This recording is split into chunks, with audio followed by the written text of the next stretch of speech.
What up, y'all? Welcome to the full moon stream. The craziest stream. 8:02 on the clock, East Coast, edge of space. You know where we're at. We got the full moon in October. I believe it's the Hunter moon, right? The Hunter's moon.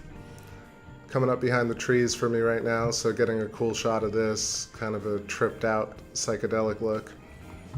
Started off with Jupiter. Jupiter's looking great tonight. If the clouds stay clement, we'll get some visibility on Io eclipsing Jupiter. It was just, I caught it like as soon as I was setting up, I saw Io just creeping right on the corner. So we'll see the shadow of Io going across Jupiter. We'll see the full moon right now, 99.9%. Coming up perfect in the east. Hopping in the chat to say what's up to Marky Rizzo, what's going on? Buddy Darty says, heck yeah, about to go on a night walk with my dog, listening to this amazing show. Gosh, so nice to have you, buddy. Absolutely. If you haven't checked out Buddy Darty's work, check out Buddy's last video on Thunderbolts Project and the geometric view. I see One Last Try, what's happening? And Charles Thomason, what's going on? Australis, namaste. Exactly, donut. Buddy Donut. So, fresh camera, fresh battery. I feel like it's going to be stable tonight. So let's play a few tunes, wait for our fam to show up, and then maybe I'll go back to Jupiter as the moon rises, even though this is a pretty cool shot. But yeah, let's take a look at what's going on. Tonight's show, called Settle the Core. Of course, little cheeky title. Can't help it. I've written hundreds of them now. I'm not sure like where to go except to just be cheeky at this point. What's going on, Waleed Z? Welcome. Nice to see you. And yeah, so I feel like the video is stuttering a little bit. That is due to some buffering for some odd reason, even though I'm like right on top of the modem. It's just acting funny. So I hope it's not too terrible. What was I going to say? Yeah, so settle the core. So today I looked up a bunch of stuff about the core, the common or mainstream understanding of the cores of Jupiter, Neptune, Uranus, Earth, and all the planets in the solar system, trying to get a sense of a pulse on what's going on out there in terms of mainstream. And then I started to look at the Thunderbolts Project assessment of Jupiter, and then looked at Jeffrey Walensky's stellar metamorphosis version of Jupiter, and started to put together a few ideas on why it's so confusing, and also how stellar metamorphosis actually might make a lot of sense in this case, because there's this fuzzy core of Jupiter, and the cores of Uranus and Neptune are actually more formed and are about the size of Earth. And so you take into account a couple of these mainstream facts about the planets, and you start to realize that actually stellar metamorphosis outlines these transition phases really well. And mainstream evidence backs it up. But yeah, that's kind of the idea tonight. Of course, we'll also look at the moon and all the little details, all the fancy little details. Let's vibe high, fam.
All right, hopping in here to talk about Lost. I mean, to say what's up to my fam. Don't get me started on the Lost lore.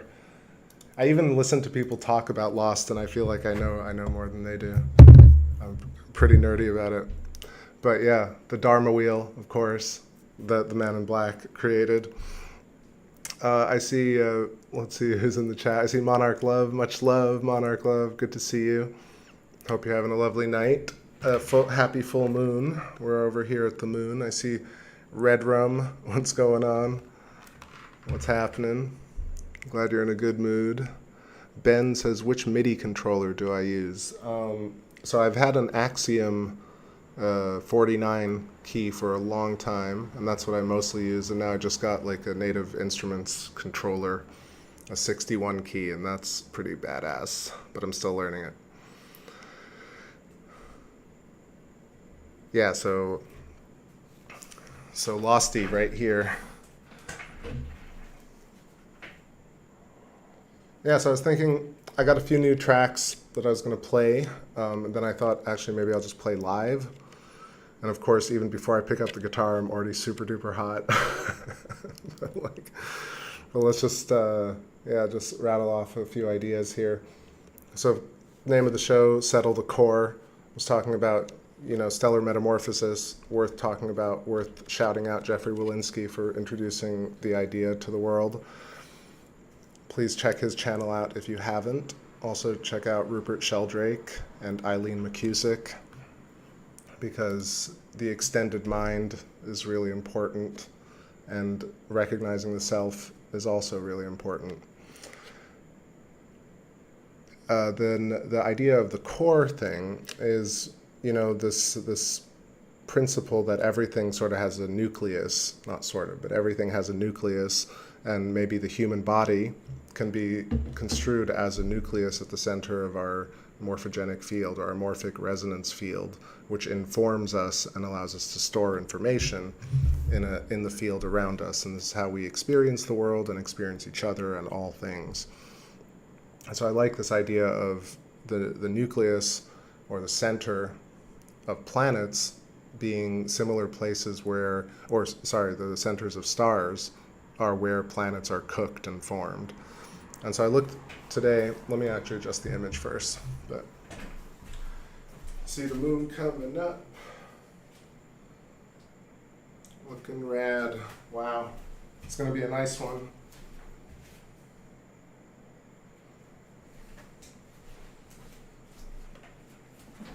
Although it's interesting, you can already see a little bit of the Terminator line coming on to the top right. It's already starting to creep in, so I think it's already past 100%, kind of on its way towards waning. But very top right, Mare Crisium, Mare Undara, Mare Marginis, looking good. Well, the center being the heart, and our heart and stars being similar in terms of the wires that connect everything, the dark matter wires, or the etheric wires, or the unified conscious field, the swimming pool filled with potential wires that vibrate.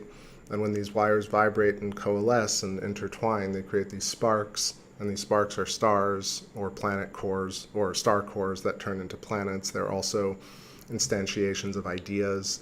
They're also our heart and our chakras.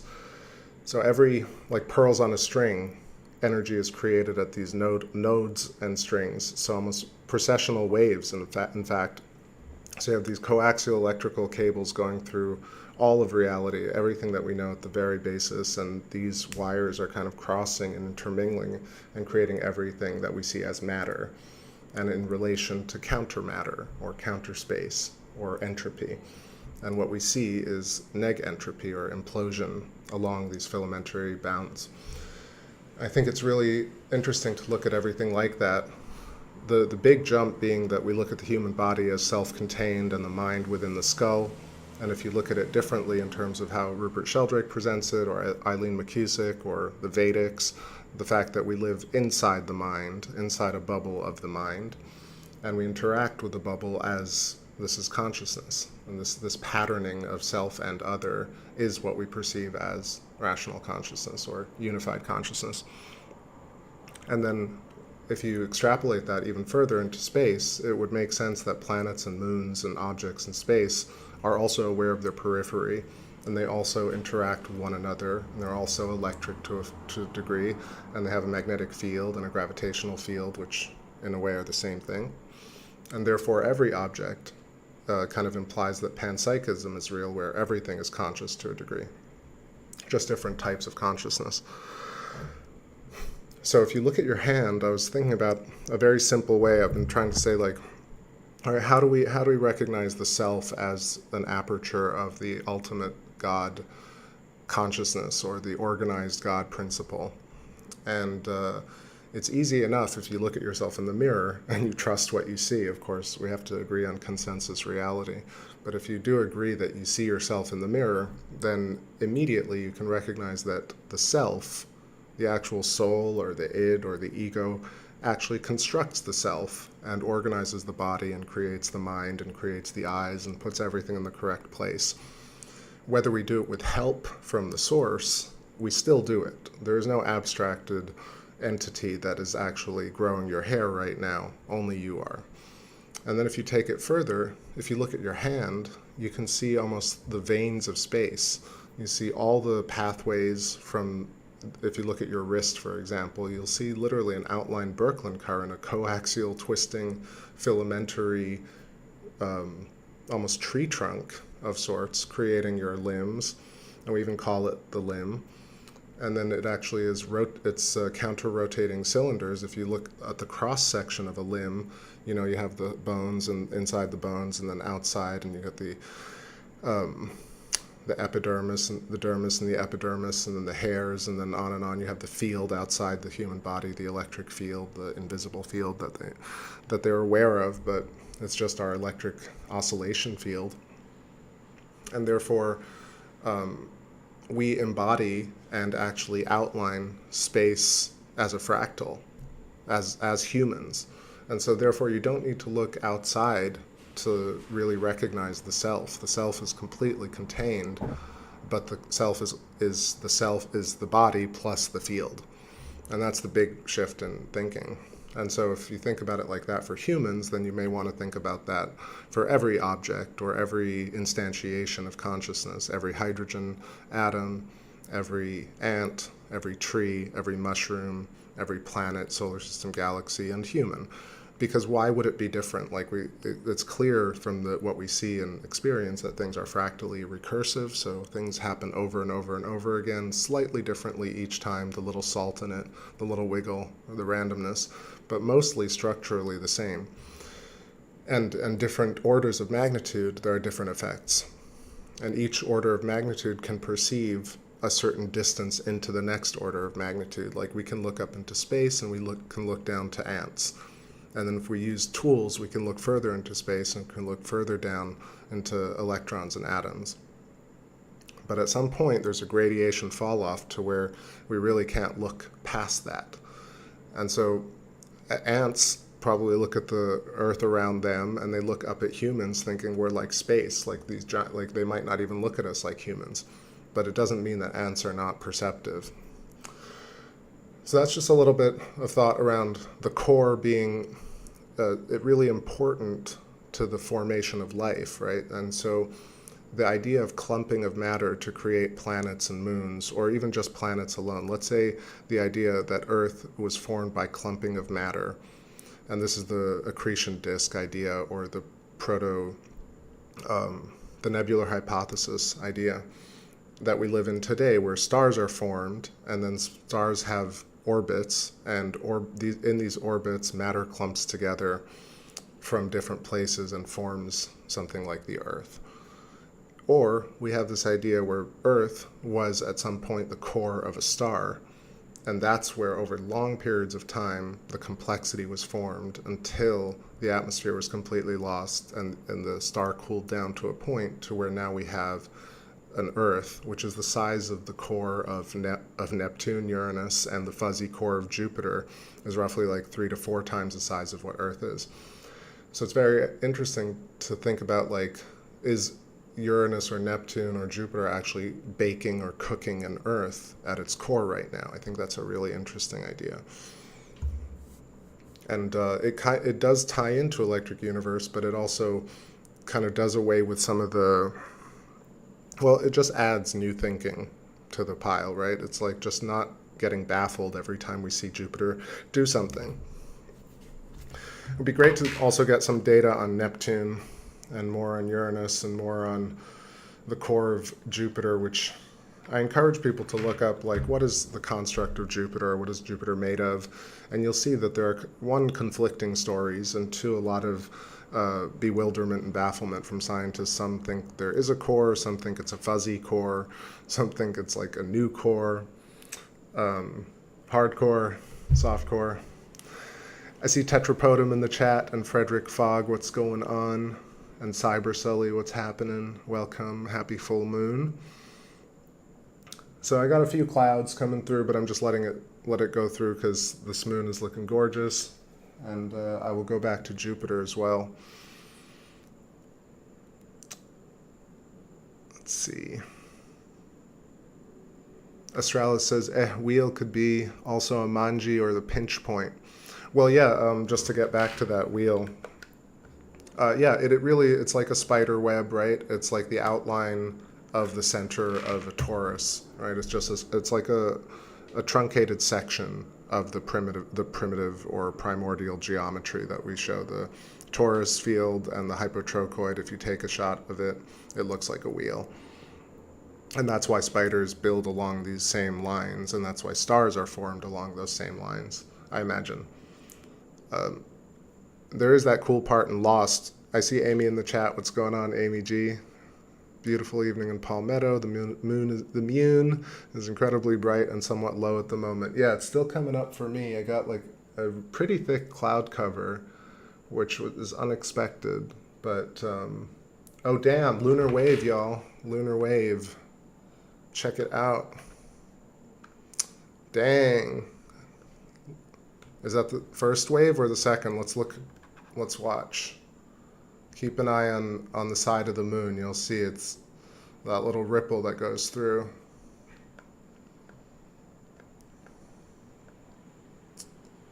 You see that? Dibbity dang.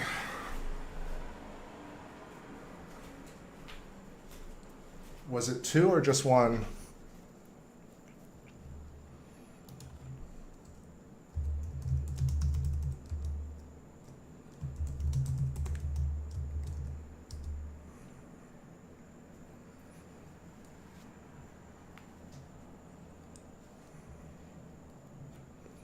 Hi, Mary. What's going on? Dang. Lost my focus there for a second because I was trying to get the view. The clouds moved in right after it. So I'm not sure if y'all saw the first wave, but jump back just a little bit, like about a minute, and you'll see the edge of the moon kind of do that ripple effect. I don't know if any of y'all have seen the old lunar wave footage where it's like a very thin diagonal kind of scan line goes across the moon. Not sure if anyone's seen that. Silent Murmur, what's happening? Yeah, let me know in the chat room, y'all. Did anybody see that? Of course it's cloudy, but like I was basically looking out of the corner of my eye and I saw the edge of the moon and I saw that pretty familiar ripple. What's happening, Timothy Martin? Welcome. Dang, that's pretty cool. I'll have to go back and do the edit on it. Let's see. Yeah, lots of clouds right now, but we'll sit and watch.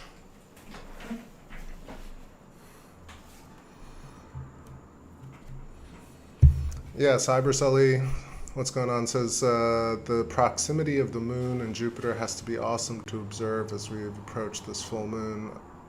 Absolutely, it's been amazing to see Jupiter and Saturn too. Cybersully also says, love the last Thunderbolts Project video on plasma and gravity. Yeah, I had some thoughts on that. I wanted to talk about it. Hot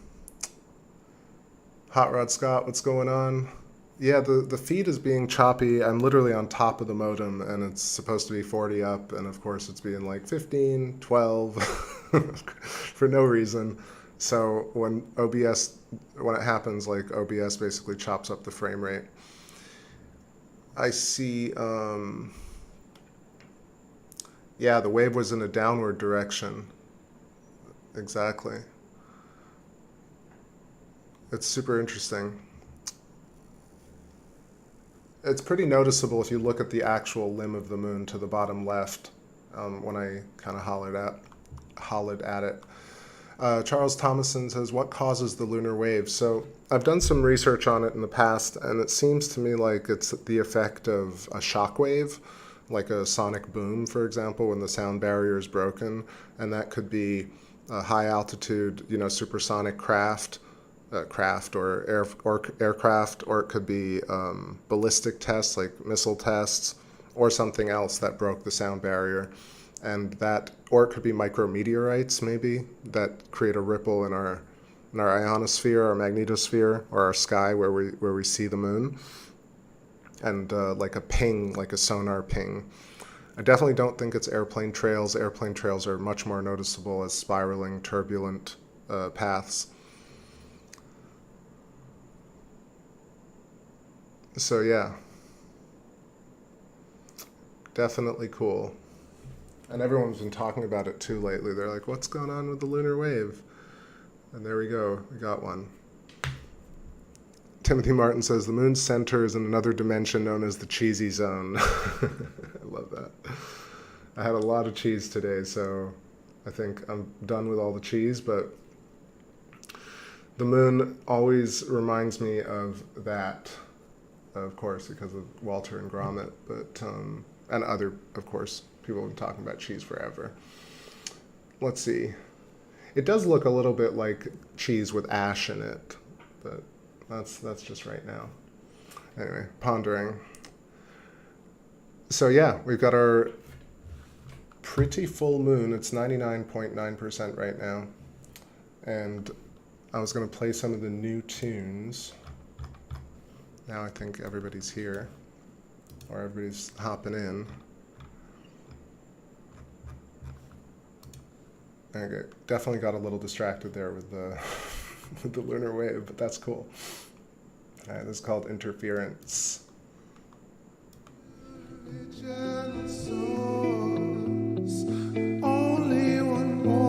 of our place, down from the rockets below. Oh no, it's one love undisclosed, like the witches of the forest, like I knew you once. Shine, 'cause you'll make me sign, you'll take me home, that I need my soul. Time will never break me, love can never make me whole. Lean on this battle, feed on the spiral, lean on this bottle, hold like you. Feed on this battle, lean on the spiral, like you were asking. So electric, so like you wanted to go. Feel this deal, there's only up here.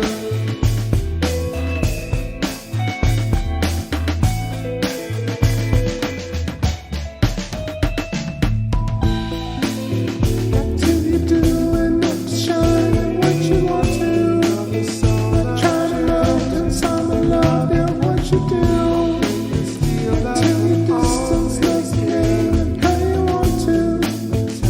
Climb around and how you know and how you do. That silhouette, sweet crush against the ways you got to. Climb the mountains high enough like how we do.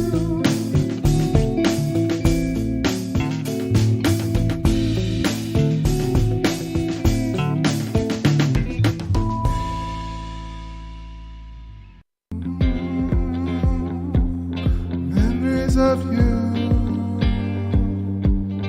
always gonna run in light, dawn, starlight, kind, moonlight, shrine, or right side, or light tone, privileged ships in night's crown, fire like trees, chill like smoke, sign a hall, inside shell. Where are you? I've been here, so round this sun is soul is spiral. All I know is everything we think about is gold, electric soul.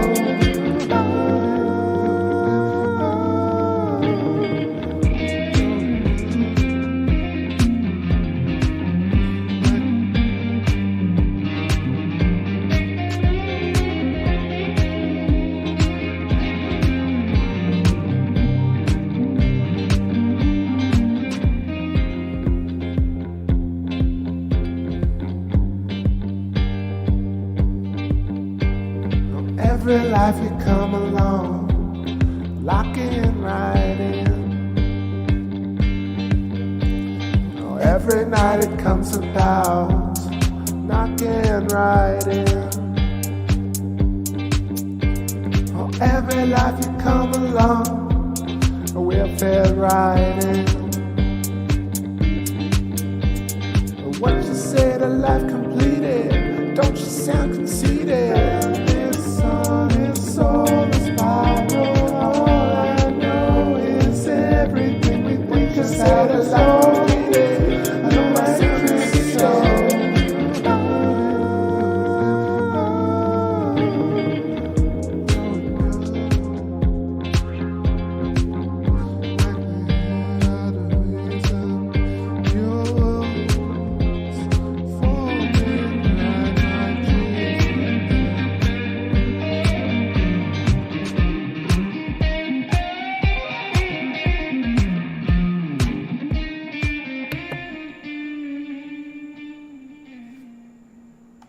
All right, hopping back in here. So yeah, I thought everything was set. Of course, we got dark clouds and buffering issues, but we got some live tunes too.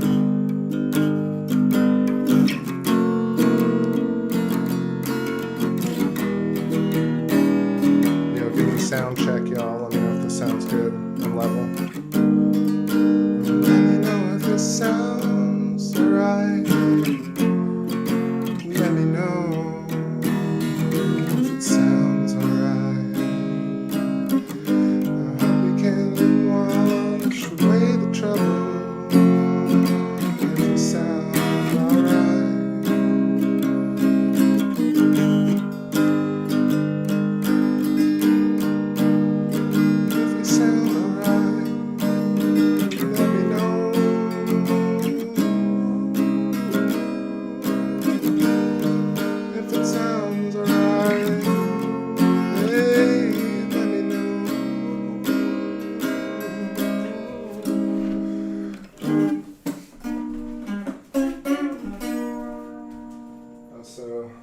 that's how it's going to be.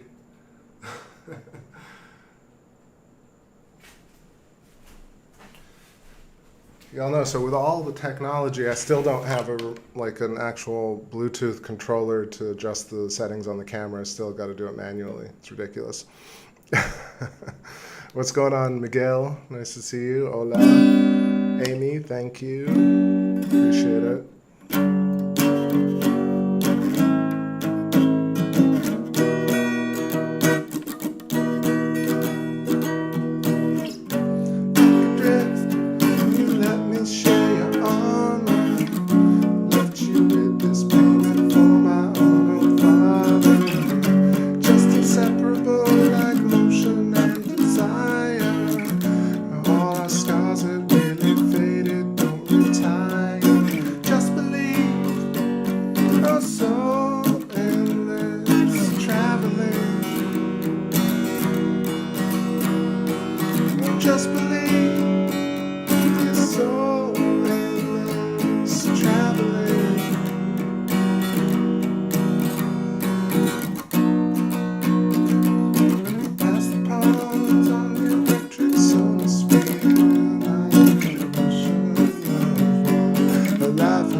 I'm tempted to cover like the actual upload speed because it's absolutely going crazy right now. It's like 2 megabytes, 7, 25, 10, 32.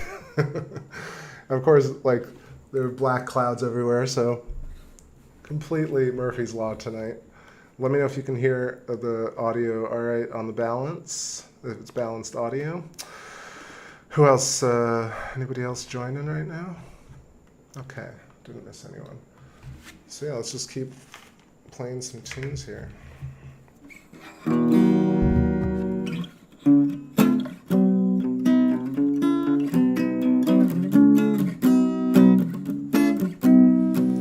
Boxes and boxes, your infinite toxins, all got something to say.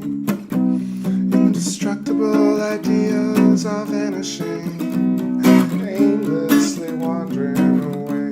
The nation crawl.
Chad said, I went back and viewed the wave. I saw 2 on the left side. All right, sweet. So double wave confirmed. It's due to like a plasma double layer, I believe. Even though it's a shockwave effect, that's really what's happening. You get a cascade of etheric plasma, and it looks like 2 little scan lines moving past each other. A little out of tune here.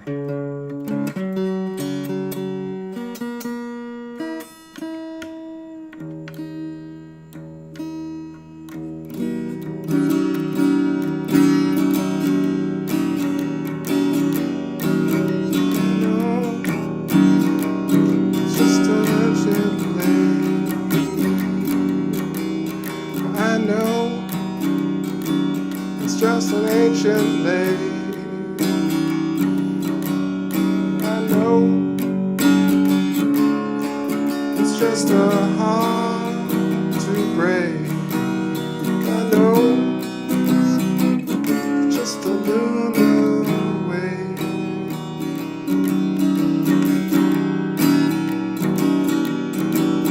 And I sit against the heart side, and I miss sitting right by your side. It's just a lunar, it's just a lunar wave, like we saw before. I got no idea when you'll come again. I got no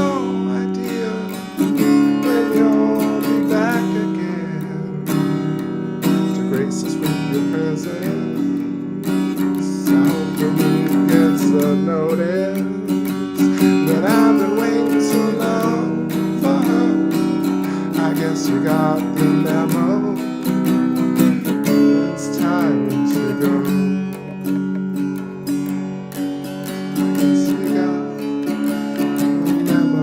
It's time to go. Yo, what's going on, Morgello?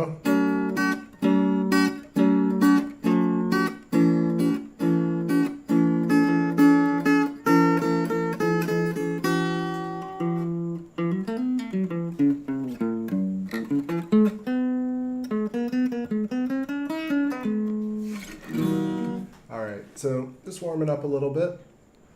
Hopefully the moon will grace us in a second. Let's see.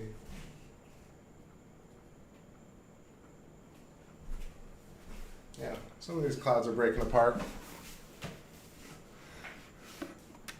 Let's keep going, making up some stuff. Let's see, should I do some chat room song? Let's see.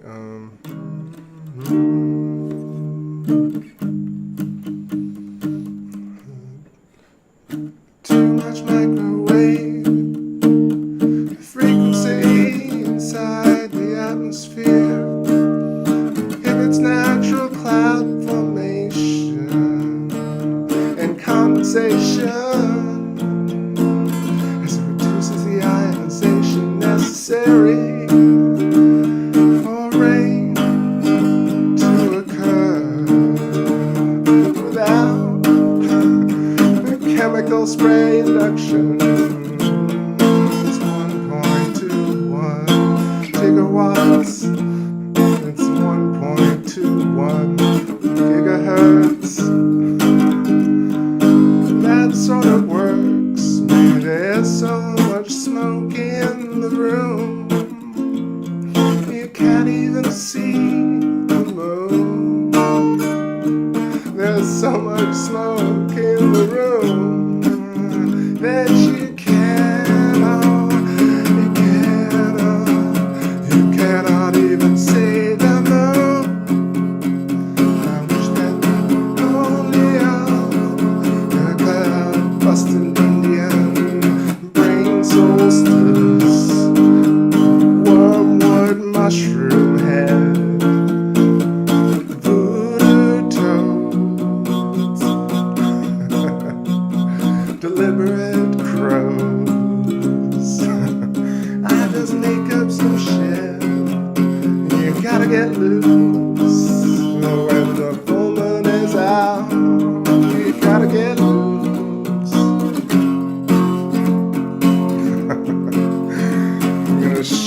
out the insecurities. You gotta make out with possibilities. You gotta fake out your ego, your self-reflection, your self-perspective. Just remember that you know who you are. Remember that you told me who you are.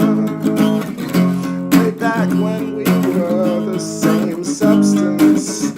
Way back when we had no essence yet. Way back when we were the same substance, vibrating in the dark. Midnight planetarium poetry. Complications watched by Van Cleef and Arpels. Featuring Mars, Mercury, Venus, Jupiter, Saturn, and the Earth revolve around the sun. Did I just say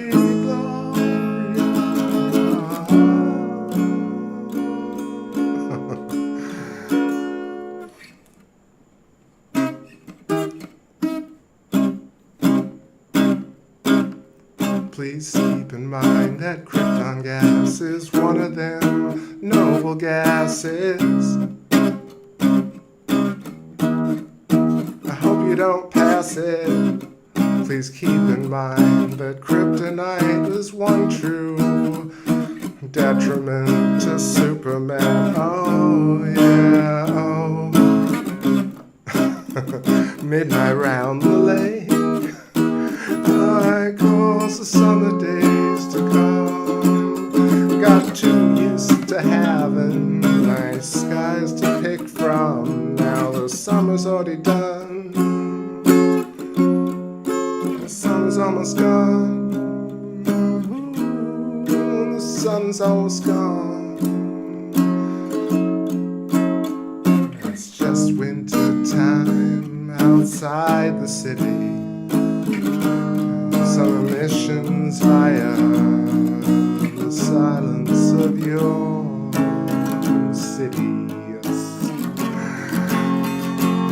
Lots of information. Oh, I'll give you all this. No mesmeration. Making up words. All right. Trying to read the comments here and make something up, but they're very complicated tonight.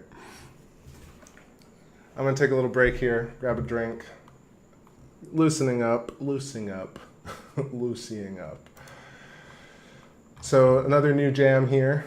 I played it yesterday and the day before, but this one's called Desert Fires, and I hope NGC shows up soon so she can hear it.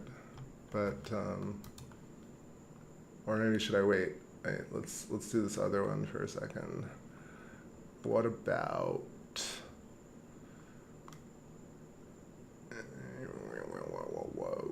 Whoa.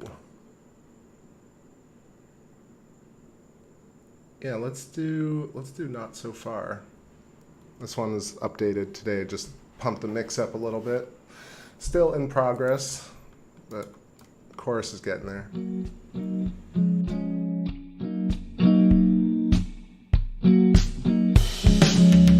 Ooh, I saw you on the train, it's 9 o'clock. Deep down, I thought you were so indestructible. With perfect beauty underneath, I was driven to slightly smile and lie by your feet. Stability is rocking, it's stability, zipping up interchangeably. Iteration upon iteration, I saw you past the shadow, it was 12 o'clock. Oh baby, I don't know, but maybe we could steal a show. Don't need the opera.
pizza that you buy.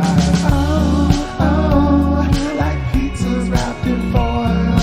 Broken whatever, finding our love once more. And they say like you did before. Oh yeah. So taking a path so I can be there. So that you. Oh yeah. Taking a path so I can be there.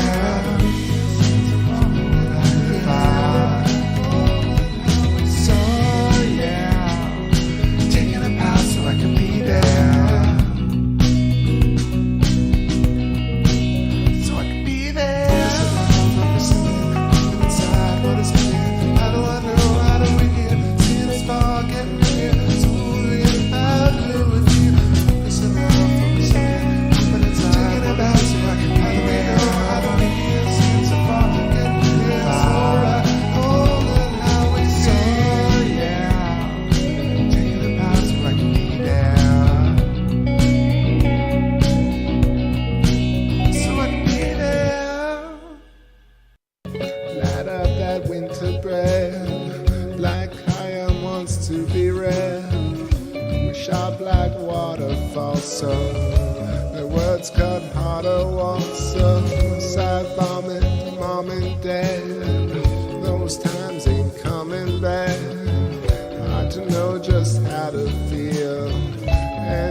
Okay, I think it's cleared a little bit. So we got a perfect shot of the moon. Gosh, like, totally thought it was going to be chilled tonight, like I said, but with all the little glitches and hiccups and the clouds, and now it's like super duper hot. It's so weird how you have this idea. Of course, the universe is going to wiggle it up a little bit. All right. So now that we got the moon, maybe we'll do some tunes here. Okay. Trying to do too much, you know what I mean?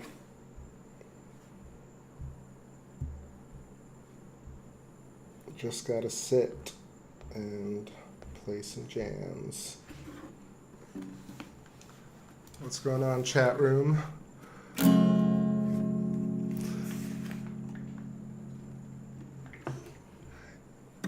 So I see Dzerta in the chat. What's going on? Great song. Thank you. Moon is perfectly full right now, 99.9. Although, tiny bit at the top right, you can already see the Terminator coming in. So it's not like sharp from end to end, but mostly.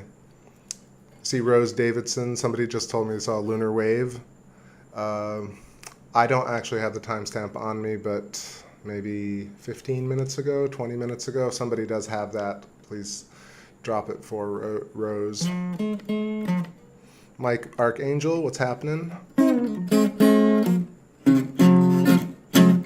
Cybersully was talking about Krypton in relation to the moon. Let me just scroll up and see this comment.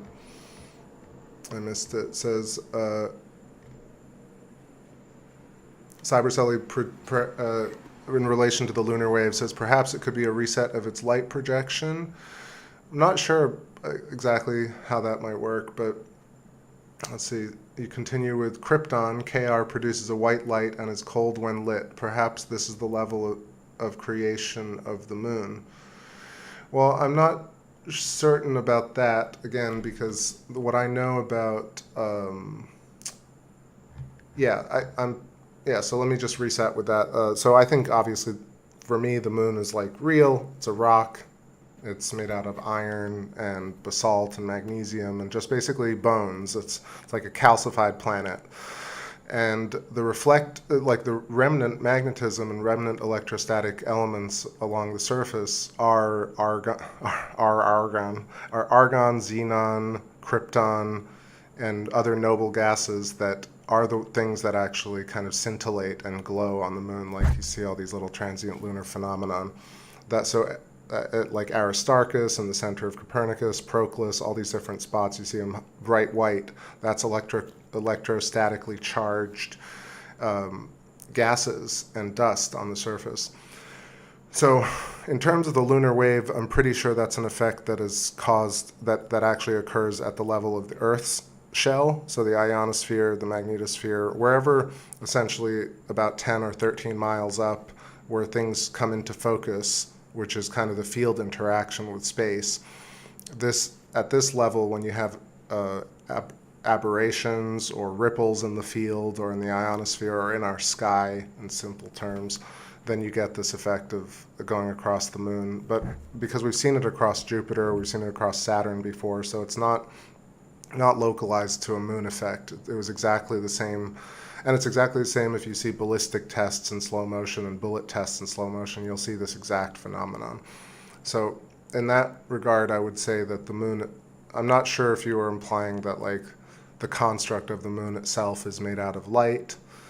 I would say like if we dug down deeper, I could say that everything is made of light, but I still think the moon is like a rocky or solid object. But I do think it's conscious to some degree.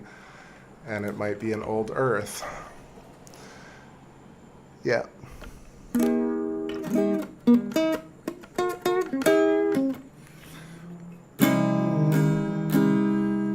Bring me back.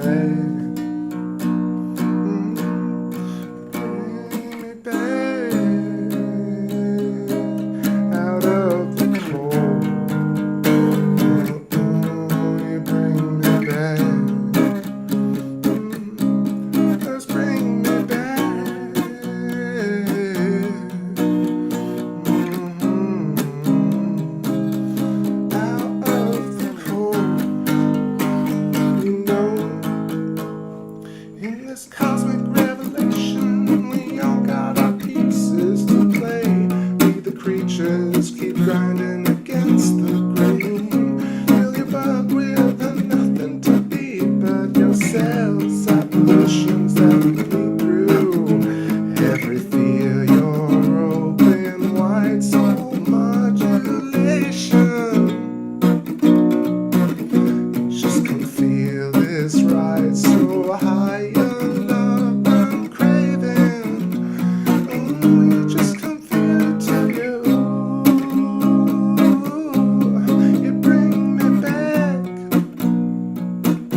Dave Matthews. You can make jokes, but Dave Matthews was pretty cool at some point.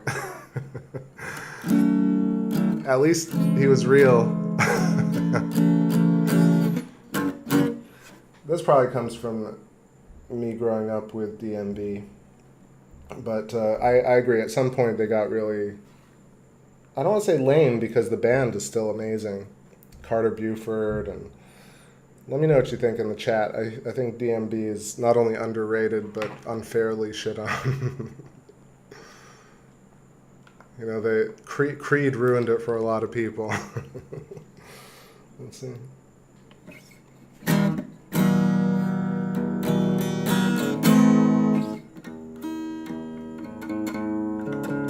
Oh, it's a compliment? Alright, I feel that. Thank you.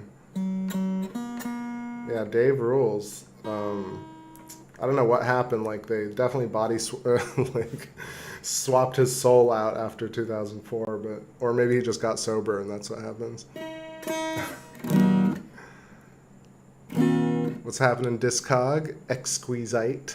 This beautiful moon right now. Now it's clear, and I cannot complain. Pretty gorgeous October hunter's moon.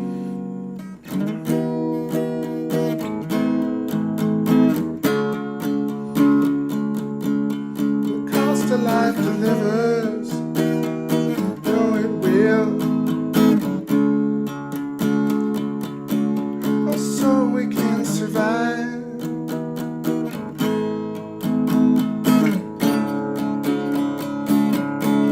Oh, now we cross the river.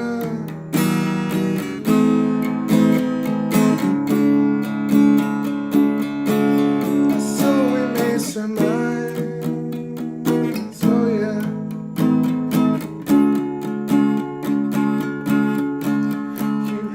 Time, tell me what's left for me. You've done your crime, tell me what's left of it. Let's bring the rest of it. We're making the best of it. You left your heart at the wheel, you know the deal. Slowly you got to give to reach it in the end. So, oh, now we will across the river. You know we will survive.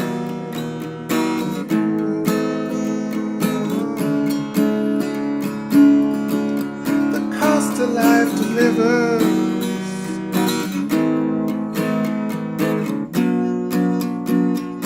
Oh, so we may surmise. We keep love in our eyes. Seems like you know it's real, you know the deal. So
love, believing in something. The music blazes, get high up in space. Believing in love, believing in something. Machine, collective iris, the machines. Collective iris, the machines, the machine.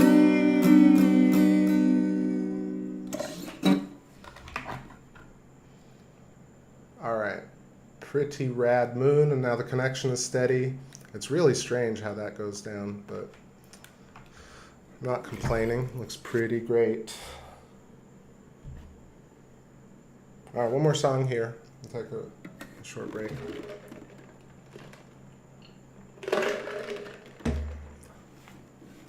Coffee's so good.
Yo, what's going on, Astrolabium Bear? Nice to see you.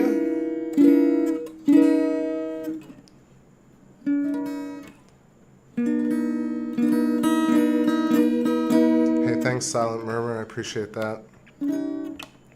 And also the comment about the cyclone.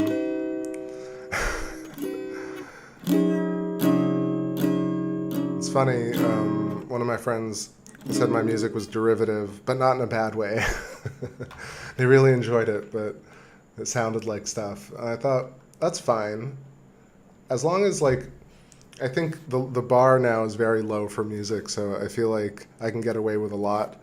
But I feel like as long as I'm playing everything and singing everything without auto-tune, you can't not write something somewhat original, right? Like, originality points are pretty broad right now. Like, people are straight up ripping old songs and just singing over them. So I make sure to actually lay down all the tracks and sing all the tracks and not fake the vocals, even though I'm fudging here and there with doubles and triples. But I'm getting better. I feel like 5 years ago I couldn't really sing at all. So it's an ongoing journey to be able to sing. Playing is another thing.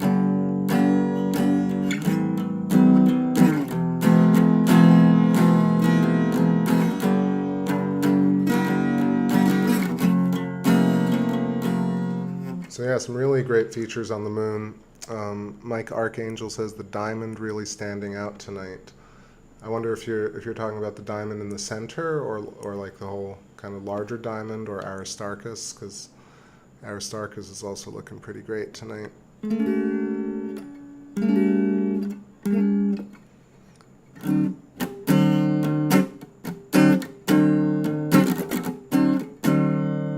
Thanks, Astralis and Astrolabia.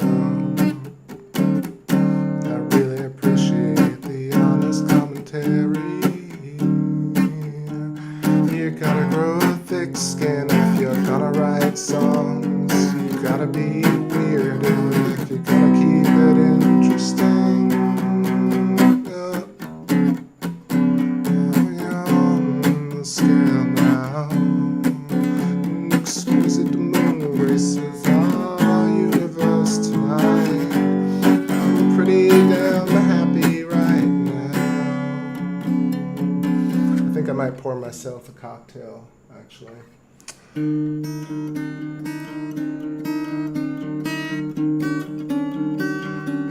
It's a whole thing to like write like weird stuff, you know? Now we're in this age where everything has just been done, and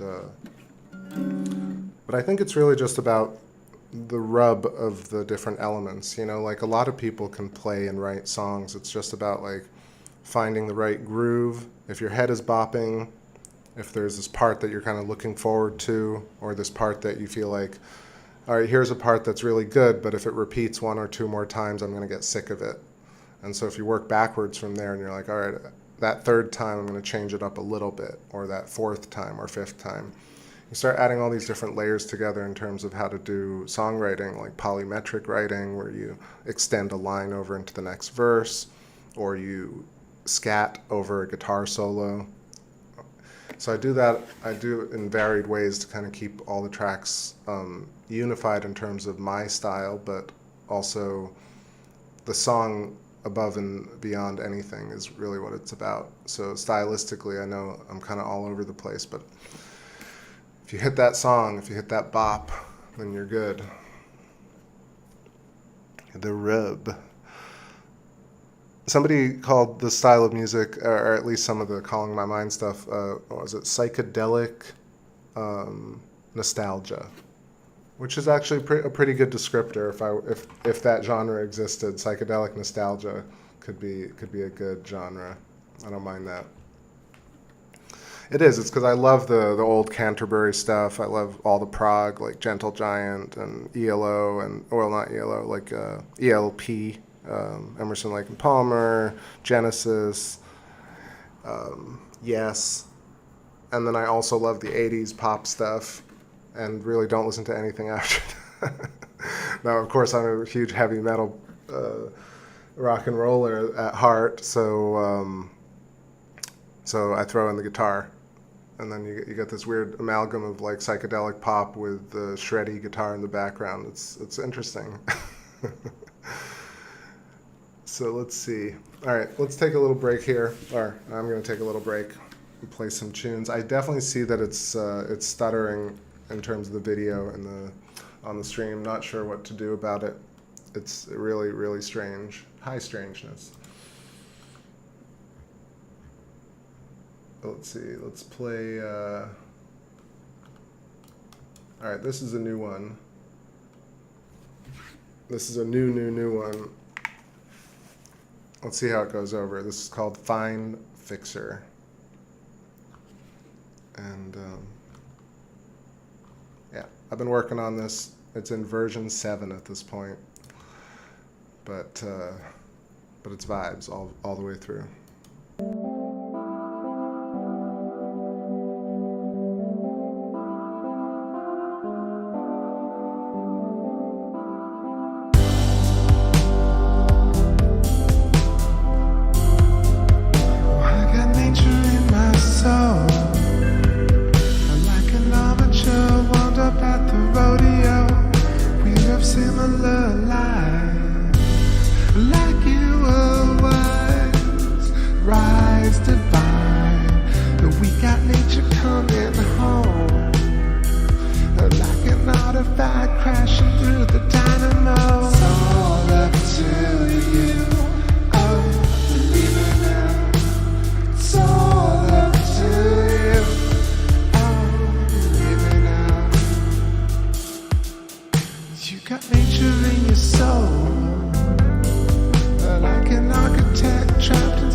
But non-defined.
black enough.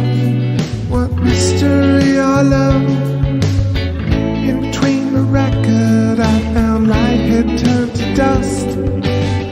Rockets on the beach, oh, we knew just when to leave. I believe once told, our story carries out.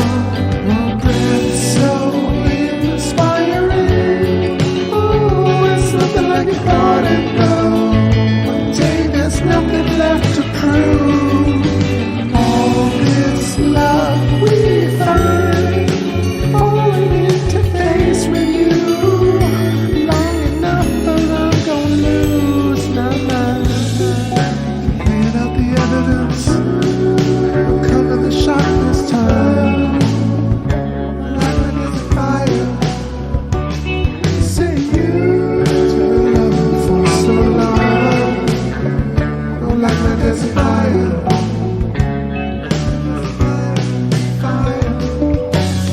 Lights in the distance, I walk slowly up the stairs. See ahead a lion sit alone upon his bed. Oh, factory beast, I know it's been so long. What time is it? What time is it?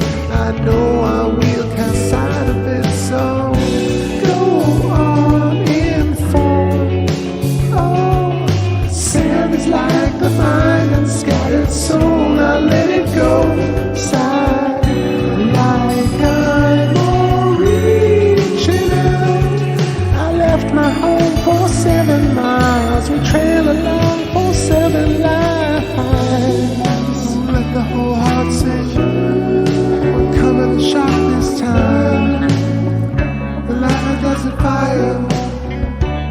Say you were loving for so long. The light doesn't fire. There's a fire, fire.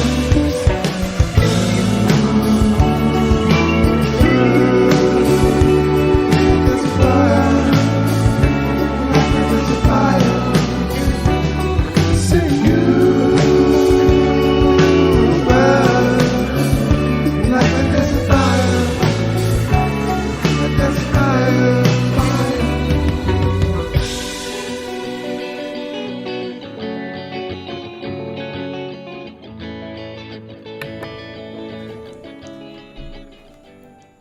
All right. So that's the latest mix of Desert Fire. It's getting there. It's better than yesterday's, and it doesn't have a sneeze at the end. The other one I realize is very low, the mix on it. So I'm just testing out my demos on y'all. I appreciate the ears and the care. Let's see what's going on. So yeah, I feel like the clouds have really packed in, so I kind of just put us on one of these recorded clips of the moon from a few minutes ago. Interesting tonight capturing a lunar wave. I'm definitely going to edit that one, make a clip of it. So yeah, I'm just thinking right here, it got very hot and very like stressful for some reason, just because like all these different things going wrong with the connection and the clouds. I feel a little anxious, to be honest, but trying to just relax with y'all here, listen to some jams. I'll stick around for a bit longer. Let's see what's going on. Maybe it'll clear up a bit. Let me know if you have some thoughts, some thought starters. I was talking about the cores of planets tonight, like the core of Jupiter. Like looking into that's very interesting, and this contemporary, where we are today in the understanding of planets is so almost dark ages in a way. Like we have very little data on Neptune and Uranus. We have very little data on Pluto.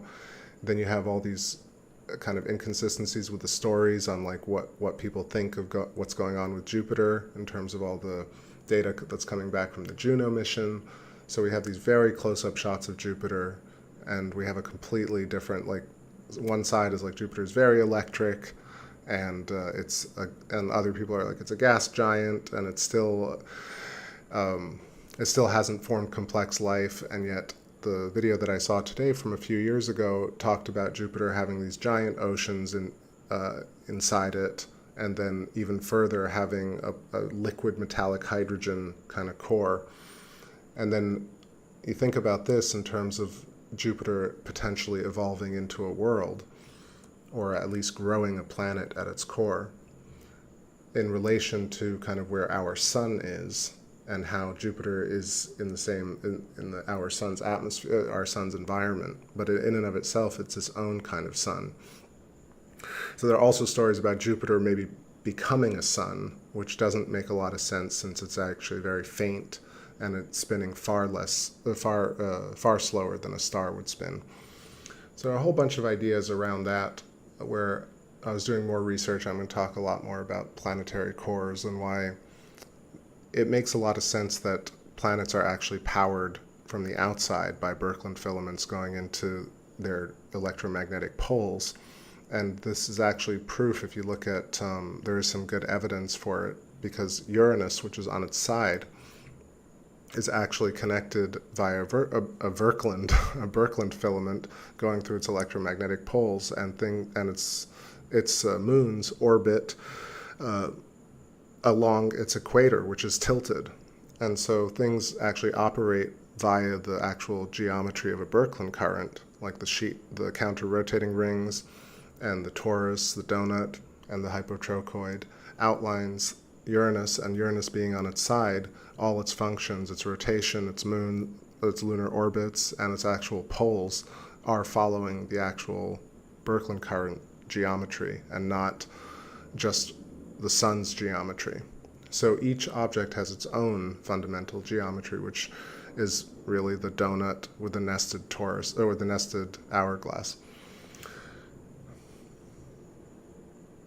Cybercelli seems to me all bodies blow off a little gas. That's the whole life cycle, right? All life long, blowing off steam. So there's this, I'm going to play a little demo of this track called Echo, and it's just a verse and chorus, but I think it's cool, just as a little treat. Like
All right.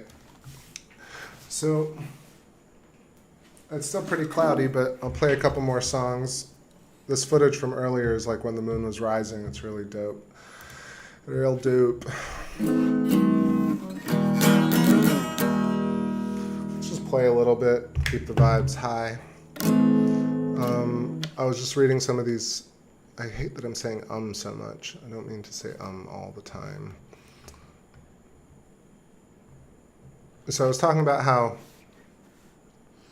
just the common understanding of the planets is really confusing in terms of consensus, right? It's not that there aren't a lot of theories out there, evident or proofs or images or data.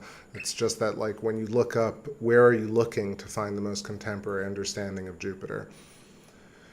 And then you have the alternative physics, which talks, like, let's say, is led by Thunderbolts Project. In this case, they've done the most alternative physics of Jupiter videos. And a lot of those videos, when you rewatch them now, in the beginning, it was just amazing to watch people just talk about Jupiter in a different way in terms of electricity, in terms of the aurora, in terms of the counter-rotation. And I'm just only specifically referencing Jupiter here, but when you take electric universe and then you take in consciousness, panpsychism, that planets are aware, planets are connected to their moons and their mini solar systems, stellar metamorphosis, where Jupiter could have been a star. This idea that we have, some of the notions that we have about stars and planets can just be tossed out the window at this point, because you can really reframe the whole thing using better tools, better knives.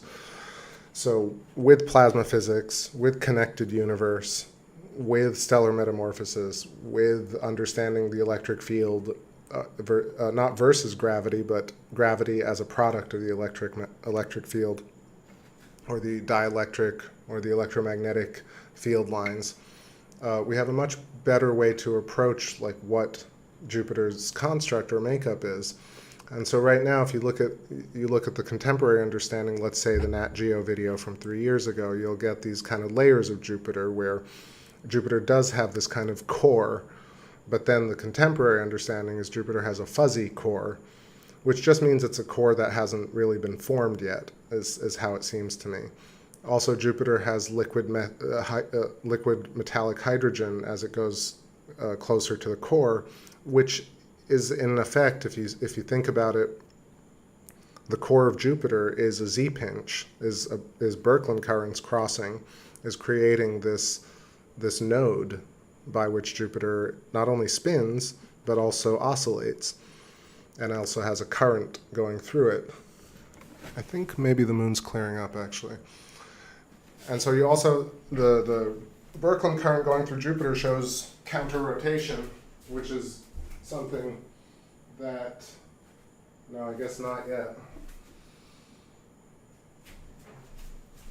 I guess that's a bit of a fake out. It looks like the clouds are moving, but not completely.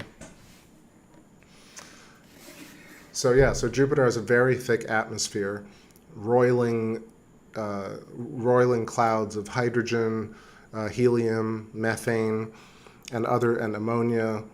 And so you have this idea of stellar metamorphosis, where the rains of the atmosphere are both pouring down to the core and being sucked into the core, like converged into the core of Jupiter, but also Jupiter is trying to reach equilibrium stasis with the ether or space around it, as well as all the other objects around it.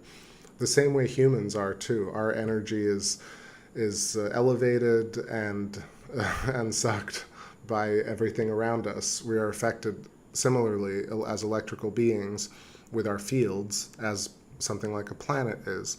And so we lose matter, like skin particulate, let's say, to space as debris. So we age and rot, so do fruits and animals and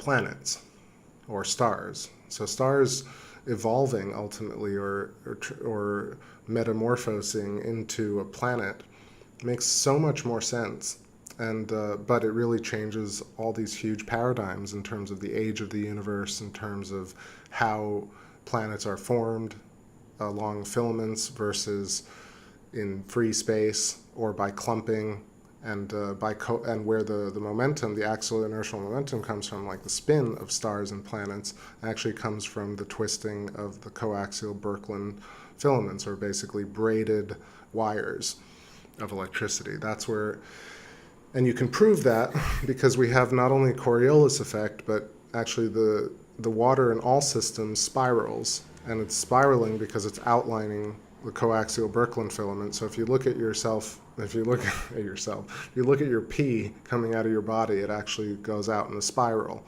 Water from a spout goes out in a spiral. So the spiral is already there. It's essentially like our whole reality is structured with these coaxial braided filaments, and sometimes those filaments are in luminous mode, and 99% of the time they're in potential dark mode. And when things manifest along them, we see the traces of the Birkeland filament, and you can see it very clearly when you pee. The pee goes along a spiral. Where's that spiral from? Or where's the twisting from? It's from that because you're connected directly to all objects around us but connected by by the different sized versions of lightning bolts, let's say. And if you want to see that for real, you can look at your hand and you see all these different Lichtenberg, almost like tributary rivers and patterns and squeezes. These types of shapes are literally the shapes of dark energy and dark matter. And I say that just because it's one of these things that I've been thinking about, like how to approach alternative physics in a way that can bring in new people. And you start to realize that, like, if you say something like gravity doesn't exist or gravity is da-da-da, you're not going to really bring in people who are so tied to that type of dogma. So we have to really consider how to integrate concepts like gravity, Big Bang, string theory, and use electric universe connected cosmology, panpsychism, and stellar metamorphosis to elevate the sciences versus to completely deride antiquated sacred cows, which people are so hung up on that they're not going to listen to anything new if you tell them that.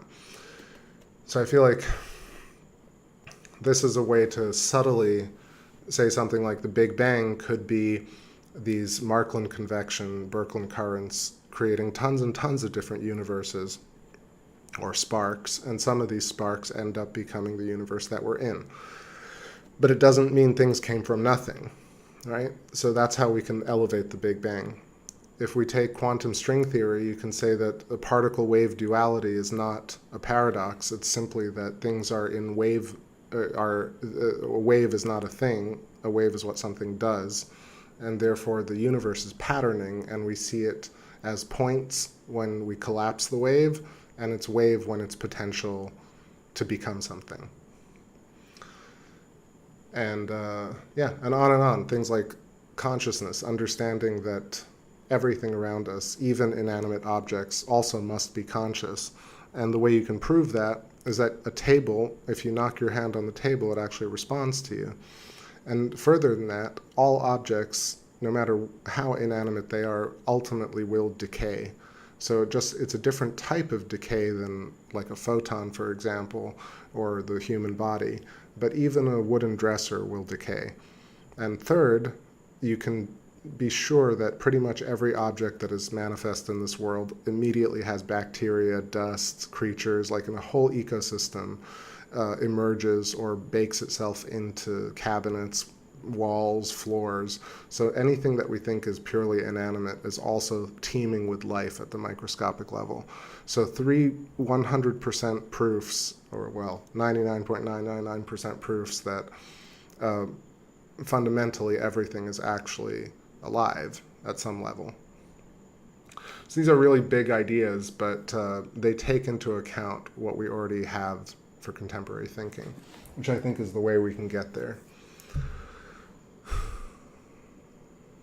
Let's see.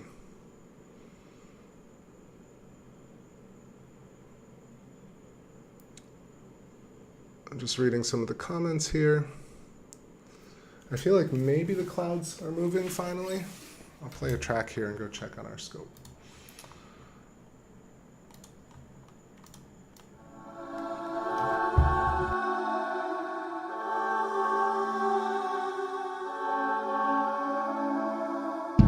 From alone and distance, lines traveling away from me.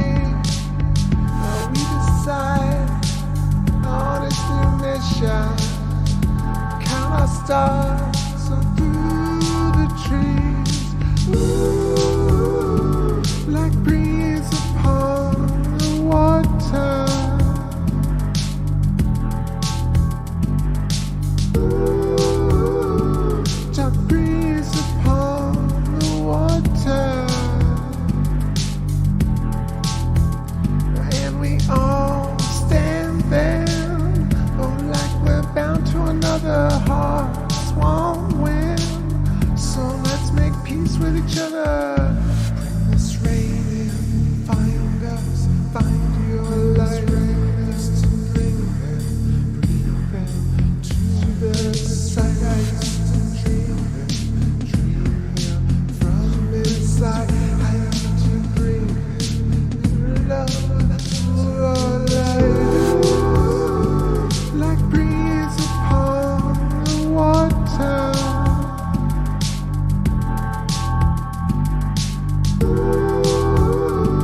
Dark breeze upon the water.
Alright, that was a cool little plane shot.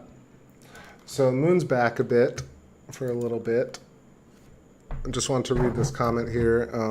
Mike Archangel's talking about the double slit experiment would suggest just looking at protons affect the way they interact. Still baffles me some of the quantum mechanics of our universe. So just to jump off on that point, because it's something that I think about constantly when I'm listening to quantum mechanics, string theory people, they tend to use the word quantum to And people have made this joke before, but you just insert quantum in front of something and all of a sudden it sounds fancier and people's minds get blown. So there is a little bit of that going on in terms of just quantum computing, in terms of quantum gravity, and even superstring theory, for example, right? Really what's going on is that it's just fractal scales of things. And so quantum, in one way, is almost an allusion to the size of it, really small things. And I feel like that actually does it a little bit of a disservice, because it almost, in its literal name, it actually kind of says we're different than cosmological scales of things. And we live in a really strange age where we have the world of the very small and the world of the very large. And I thought even that would be done with, but it's actually not. If you really look up contemporary documentaries, people will still say things like, quantum mechanics describes the world of the tiny and the weird and peculiar, and special relativity and Big Bang cosmology describes the world of the very large, and never the twain shall meet. And it's still that, and I feel like that's a very important distinction, because really there's just no reason for the world of the very large to be different than the world of the very small, and the world also of the middle, us, because in fact it defies physics to say that.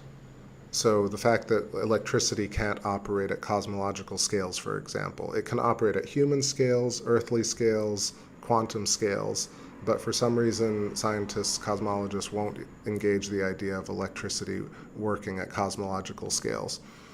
So at the very root, there's prejudice against that concept. The notion even just doesn't even allow for discussion. But that's one idea. So the connectedness of everything being electrical filaments connecting everything. Then the idea of quantum gravity, for example. Quantum gravity is just gravity, right? So if we get rid of the quantum as the mystical purple prose word, the fluffy word, then in fact things operate actually similarly, just at different orders of magnitude and at different oscillations. So there is really no paradox to things like quantum entanglement. Like, they're making a big hullabaloo about quantum entanglement, but quantum entanglement, the spin rate of electrons, if you really look into it, we are tricked by the language and the presentation of it. So even Bell's inequality, this idea of you have to look at the experiment that they used to create this inequality, or the basically splitting a beam of photons. Every beam of photons is trillions upon trillions of photons, and the result of this mathematical formula indicates that a single photon or coupling of photons do a certain thing. So first of all, the distinction is that there's no way to isolate a single photon in our universe. That's one. And two, to say that you isolate a single photon from trillions upon trillions of photons that are actually just literal patterns of concept further makes it very convoluted. Then you're blasting a beam of photons in a laboratory, which itself is a field, and it's in the Earth realm, so Earth field. It's also affected by the humans in the room because people have fields, and that explains why experiments are affected by people, even in different rooms, because people's fields extend through walls. So you have things like the double slit experiment, things like the speed of light Crookes experiment, things like the Bell's inequality experiment, photon entanglement. These things are, just for me, when you really dig into it and you ask for measurements, you realize that a lot of these measurements are really based on mathematical formulas, and they're ideas of what might happen at this scale. So you have that. You also have the fact that these photons are not individual protons. They're basically probability clouds that say maybe this proton will end up spinning one way versus the other way. So you have that. Further, you have this idea that's implied that somehow across the universe that you can measure photons from an exoplanet, for example. Similarly, that we can measure the cosmic microwave background radiation, and further that we can measure gravitational fields or spectra from planets or nebula, and not have it be contaminated by Earth. And contamination by Earth is diffraction, is dust in our atmosphere, is electric discharge in our ionosphere. The fact that scientists take measures today that say this is exactly how the data is and there's no denying it is just absolutely nuts, because I just don't think people get to a point where they can articulate what the argument against that idea is. But more often than not, especially with quantum, there's this yada yada of the data. It's like there's data that says this, or there's an experiment that says this, but when you look at the experiment, you realize that the experiment is fundamentally flawed at the inception of the experiment. Yo, Copper Tropicals, what's going on? Much love to you. How are you doing tonight? Just hopping in here. Let's see.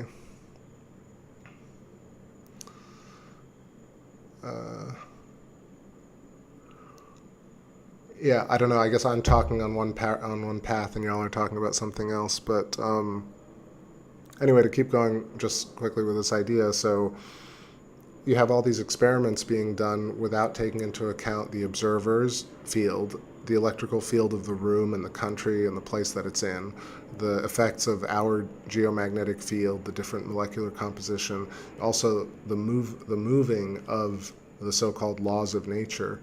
So another idea that most people don't consider is the fact that the speed of light is probably a wiggle. It's probably not an exact speed every single moment.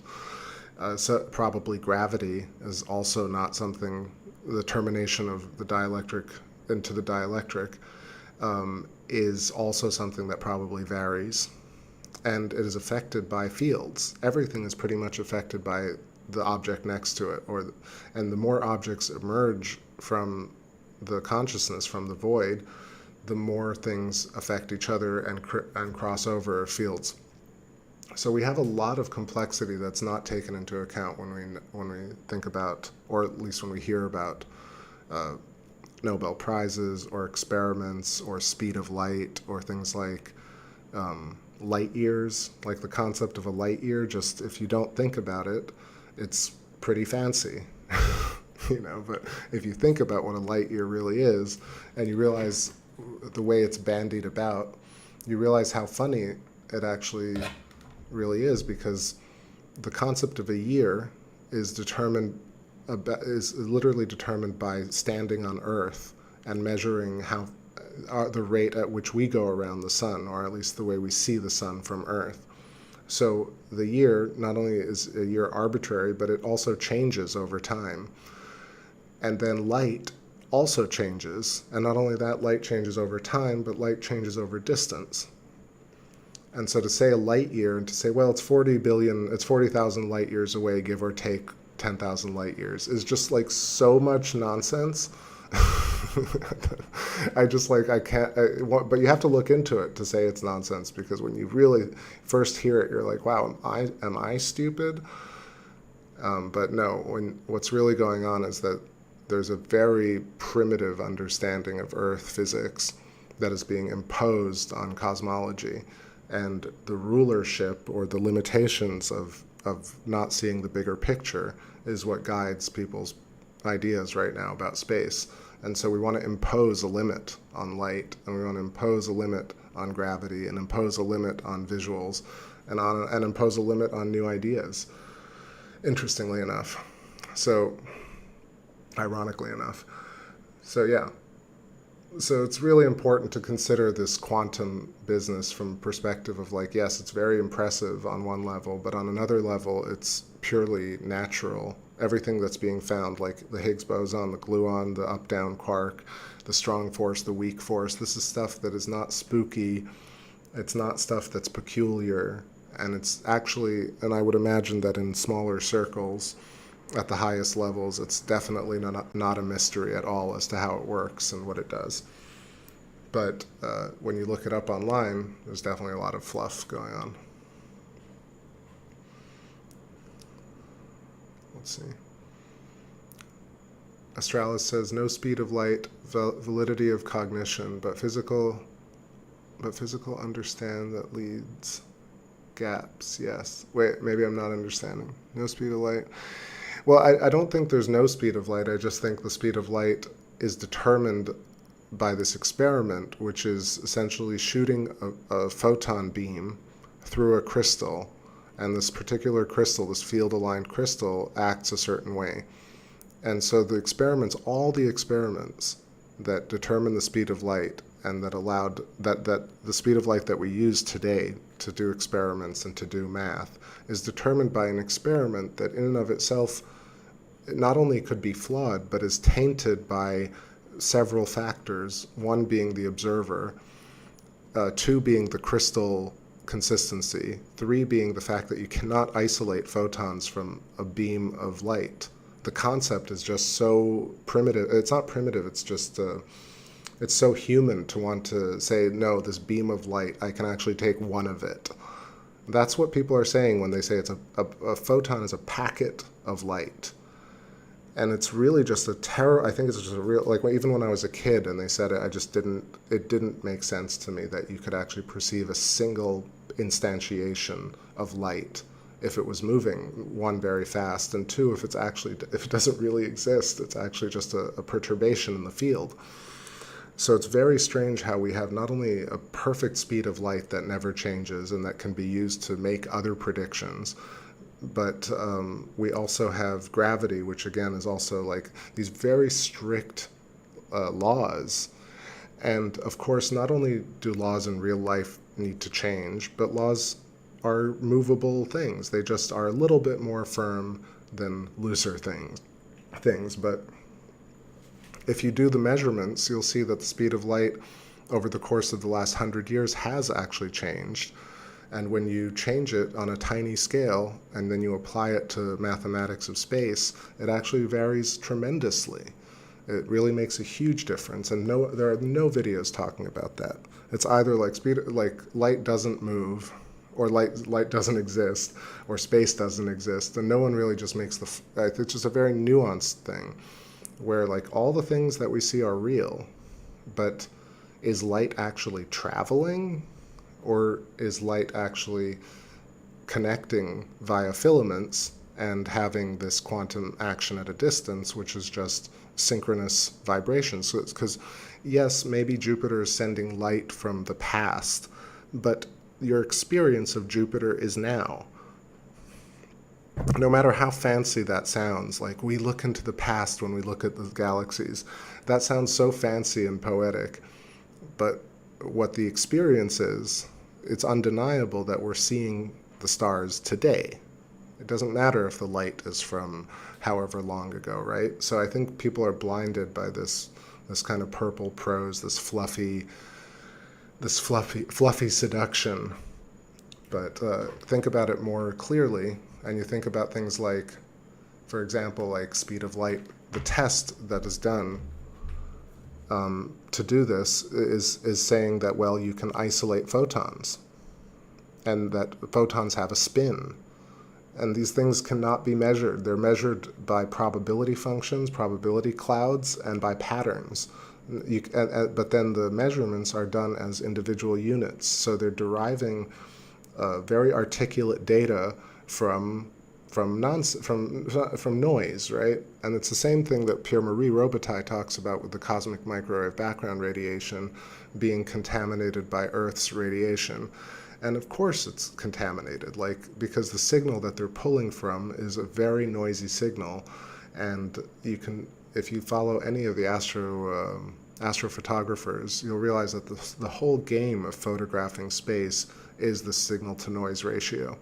And so something like all the LIGO stuff, all the black hole stuff, all these things need to be really looked into one or two layers deeper. Damn, it's like 10 o'clock and there's some crazy shit going on. What the fuck? Yep, that's tonight. Chainsaw in the middle of the night. Hope everybody's doing great. Let's see what's in the chat here.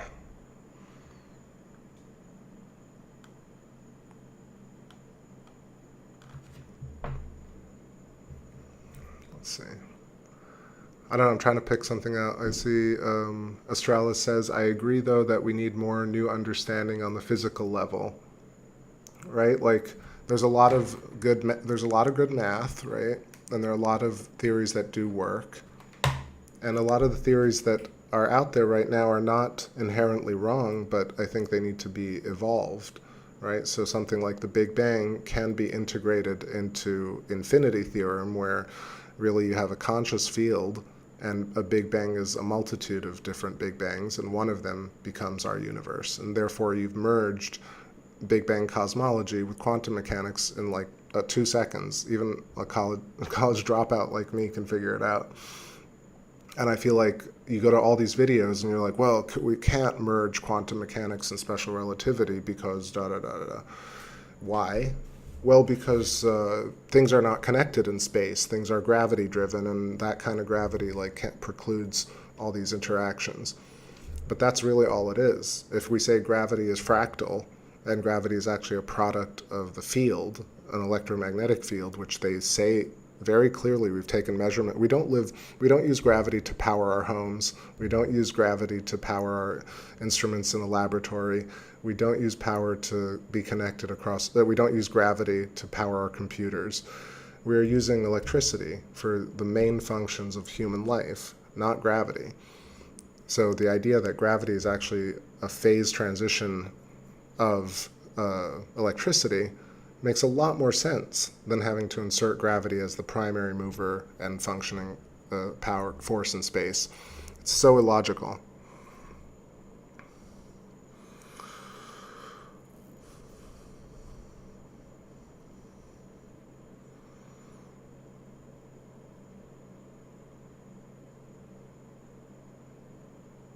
Oh, really? Is that somebody's car getting stolen? My neighbor's car is still there, so maybe they tried to steal it. That's a good note, Silent Murmur. I should learn that sound. It sounded like something crazy in the night. All right, can get a little break here. Get my drink refilled. So I'm having a bit of a margarita, so if I get sloppy, you'll know why. But our moon looks amazing, and I hope the connection is okay and you can hear me clearly. Oh, it's a handheld miter saw. That's what it is. Okay. I was like, what is a miter saw? And it just hit me.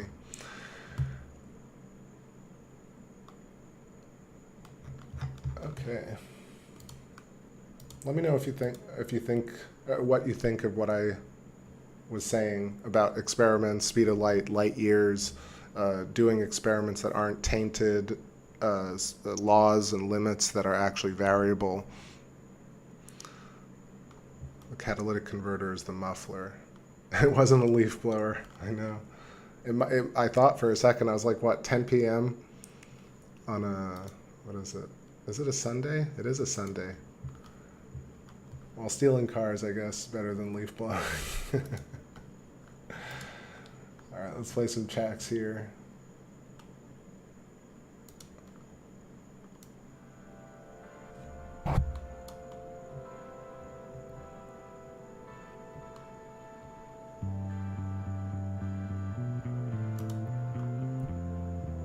Nah, maybe this one.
drift away, and we come inside withdraw.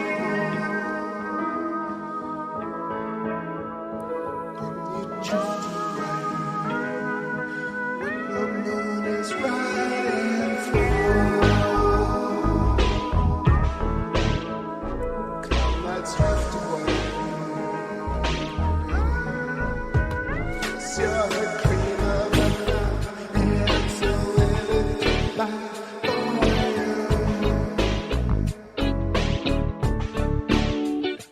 Without saying a lie, I know myself is impossible.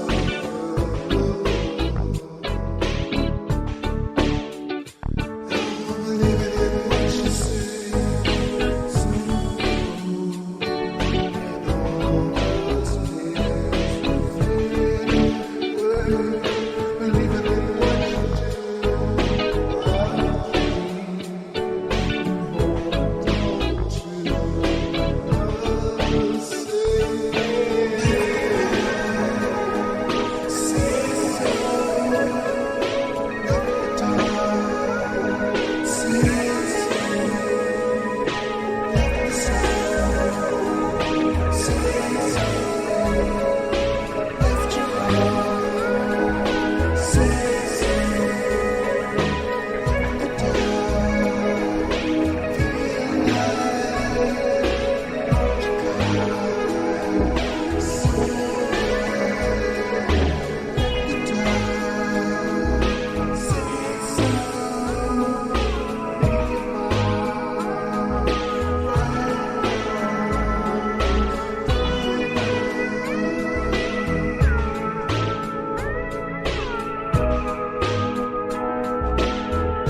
All right.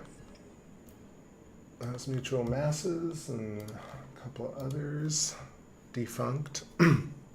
So yeah, moon's pretty gorgeous right now. I'm already starting to see a little bit of blurriness. That's the top of my windowsill. So I got a really nice shot tonight and a bit of Jupiter right at the beginning. Kind of wish it was a bit clearer, but it's fine. That's how it goes sometimes with all the little hiccups tonight. Very glitchy stream, but now I'm pretty calm. So Silent Murmur explaining car theft. Now I know a lot more about that. Let's see. Charles Thomason, wow, got to get that deck built for the telescope. Hell yeah, you got to do that for sure. I recommend getting a scope to anyone who has the means. Really life-changing. Cyber Sully was just mentioning, says, the theory of gravity, it was postulated 357 years ago, and as of yet to be proven.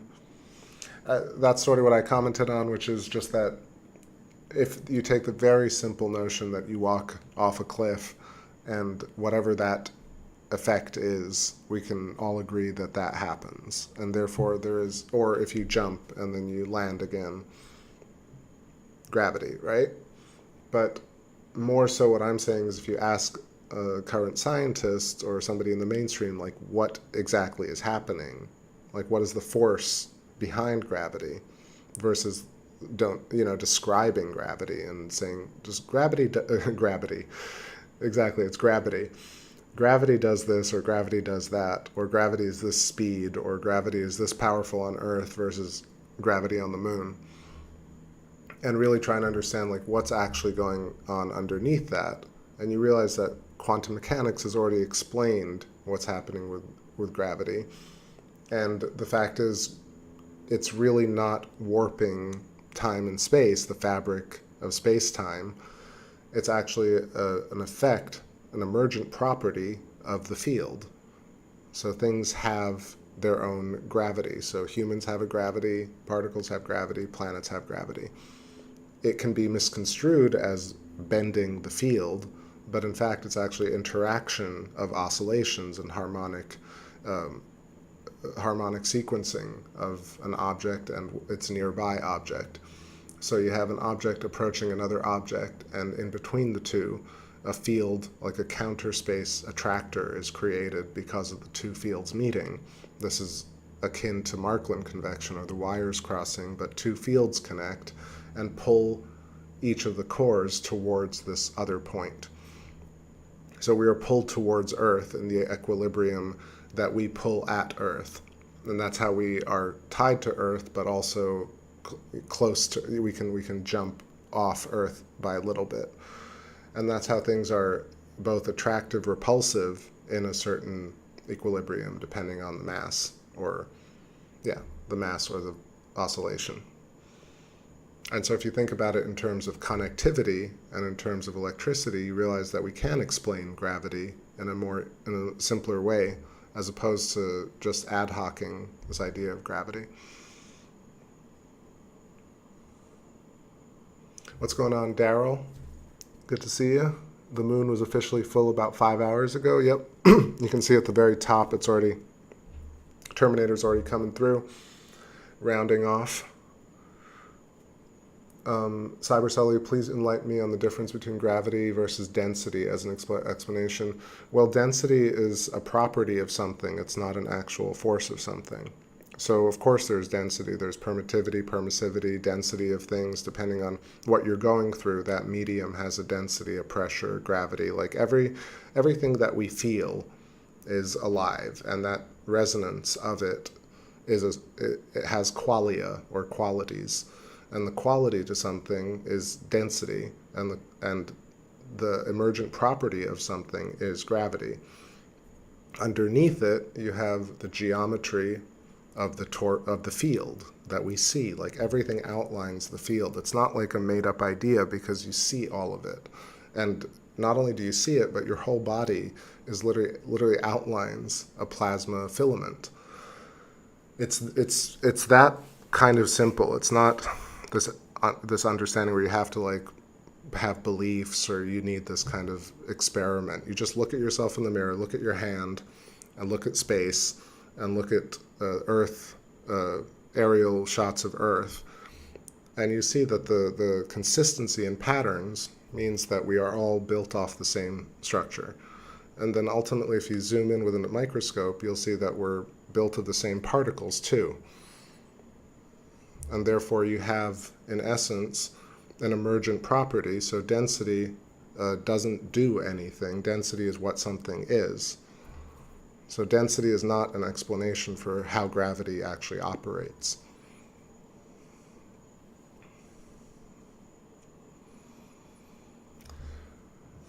Mike Archangel says something about time, says time dilations are observed also. So time dilations is this idea that one clock is going at a certain rate, and you send somebody into space with a synchronized clock, and their clock starts running slower. But I would say that that whole experiment, and that thought experiment in general by Einstein, takes into account that you can, one, synchronize anything in the universe, given that it's a pattern. So at the quantum level, there's no synchronous. The entire universe itself, like matter itself, is asynchronous. Even quantum entanglement, these things are moving. They're not like, you can't, once you observe the state is now cast into the field, and now it's affected by other types of forces. So nothing itself is permanent. So I would say this time dilation idea is due to the fact that when you measure the emergent property of time, which itself is very, this is something that we can debate, but like, if we think about it in terms of these layers around an individual atom being time layers, or layers that actually capture the moment. So layers of time. And so in a way, like even the idea of a fabric of space-time, if it's no longer a quilt and it becomes a bubble that's rippling, you might have space-time, but it's not really space. It's actually a time bubble. And it's really a gravity bubble too. But that's how I think you would see it. Let's see.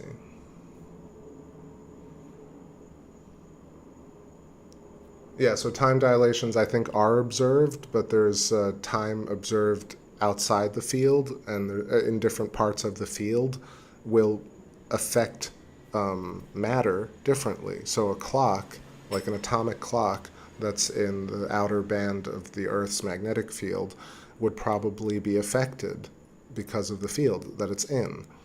So things are informed by the field that they're in, same way we are informed by the space that we're in on the surface of Earth.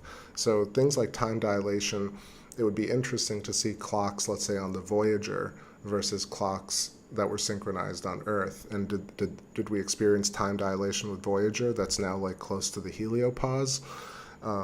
Versus this idea that pretty much all of these experiments were done as thought experiments. They did some time dilation stuff with space, with guys in space, but it was fractions of a second difference.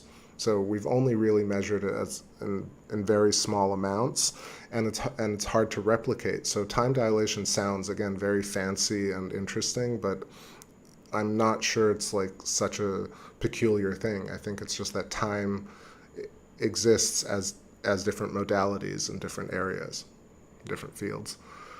What's going on, Tony? Good morning to you. What's up, Esoteric Gold? Damn, they sprayed the skies a shitload today. Beautiful moon, although a bit haze. Yeah, definitely like had some haze. And 3-4 days ago there was some crazy spraying. So, or cloud seeding. I can't say trails anymore. Yeah, so time space, you know what I mean, Astralis. I feel like it's more time bubbles and memory bubble than space bubbles, right? Space is more about the potential ether that bubbles emerge from. So I feel like that's why space-time is just a very confusing concept. I mean, it's not that confusing, but it's a little bit confusing. So running here with the full moon, I think I'm just going to let it go until it hits the top of the windowsill and then wrap up the show for tonight. It's already been going on for a couple hours. Got a little bit of a hiccup earlier, but being blessed now with some amazing Hunter moonship. It's very yellow. And is it frozen? It's frozen. As I said, oh my God. I was like, everything's going well, and now it's frozen. So give me a second here. I'm going to have to reboot OBS. OBS, indeed. And so it's going to cut for a moment, and I'll be back.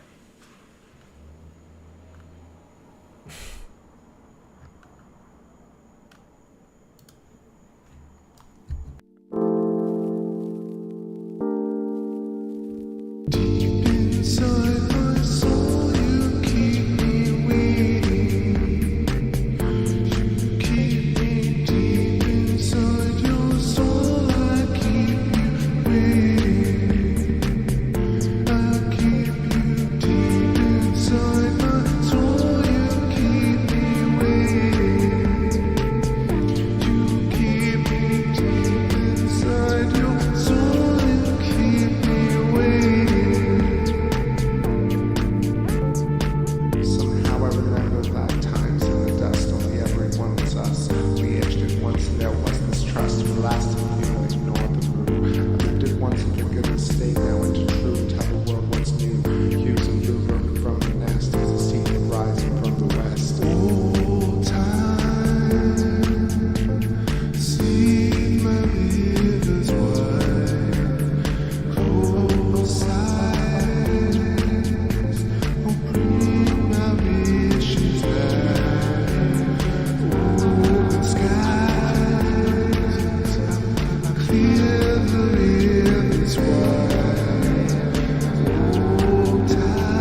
so fix that. But you can see at the top, that's the windowsill. So let this moon ride out. Maybe a couple more songs here. We'll do some Sun 5, Moon 8, and then I'm going to go make some more BLTs. I see Cameron Paul 2012 says DMT, do it.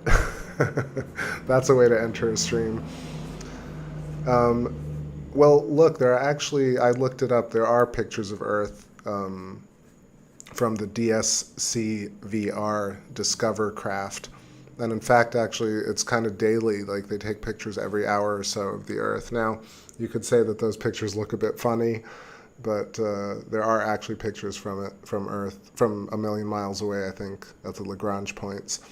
So it's hard to say that there aren't any, but that's I kind of feel like we should have more photos of Earth from space, like really cool photos of Earth, not just the ISS stuff, but like at the Lagrange points, at a couple of million miles away, like Juno looking back at Earth or Cassini looking back at Earth. I mean, now it's too far away, but you know what I'm saying? Like looking back at Earth, getting those kind of like much wider shots with stars in the background.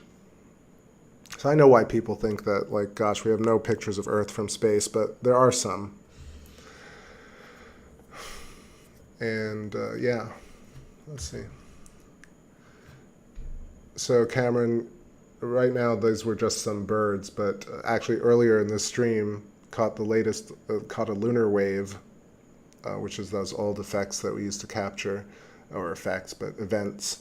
And so I'll have to timestamp it, but caught something interesting tonight.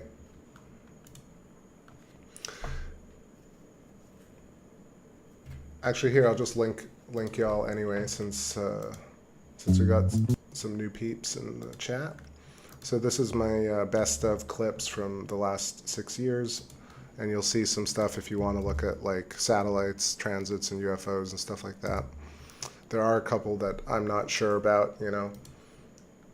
My stance on UFOs is that it's actually our people, like humans, did all the UFO stuff the past 100 years. I know people hate to hear that, but that's what I really think. The lunar wave stuff, on the other hand, I found some explanations about shock waves, or basically like sonic blasts, or like when the sound barrier breaks in the sky, that these effects, these two little, like these double wavefront features occur when you're taking a camera shot of something like a blast wave or a shock wave or a supersonic wave. So I feel like these lunar waves could be explained with supersonic shock waves, which I think is reasonable. Well, here's a link to,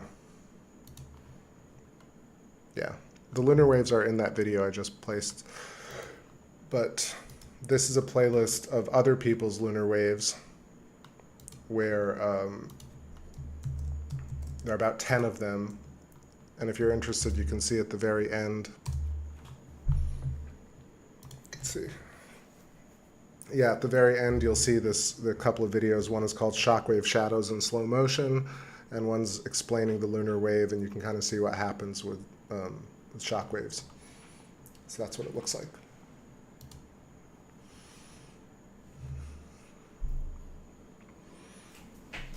Tony says aliens might be humans, demons, fallen angels, working team. Yeah, I'm not sure. I gotta say, I've become much more jaded about ufology in the past few years, because I think fundamentally there are a couple of things that don't make sense to me. One is the fact that the technology is not impossible, right? It used to be a little bit more believable that it was extraterrestrial when we weren't sure as a species whether anti-gravitic technology was possible. But after spending 10, 15 years following all the ufology stuff, like from Stephen Greer to Wilcock to like all of them, the people who did the Mars Jump Gate program, what's his name, the Sands of Time books. There are a bunch of different things that I've studied over the years, and you realize like it's too good to have it's better for the power structure to have UFOs and extraterrestrials be actually from another solar system or from beyond, or be a total mystery. if it ends up being people on Earth having had UFOs for 100 years, it really changes the perspective on things. And to me, that makes so much more sense, that the story would be kept alive by all possible means in order to keep people off the actual trail, which is the fact that humans can actually build UFOs.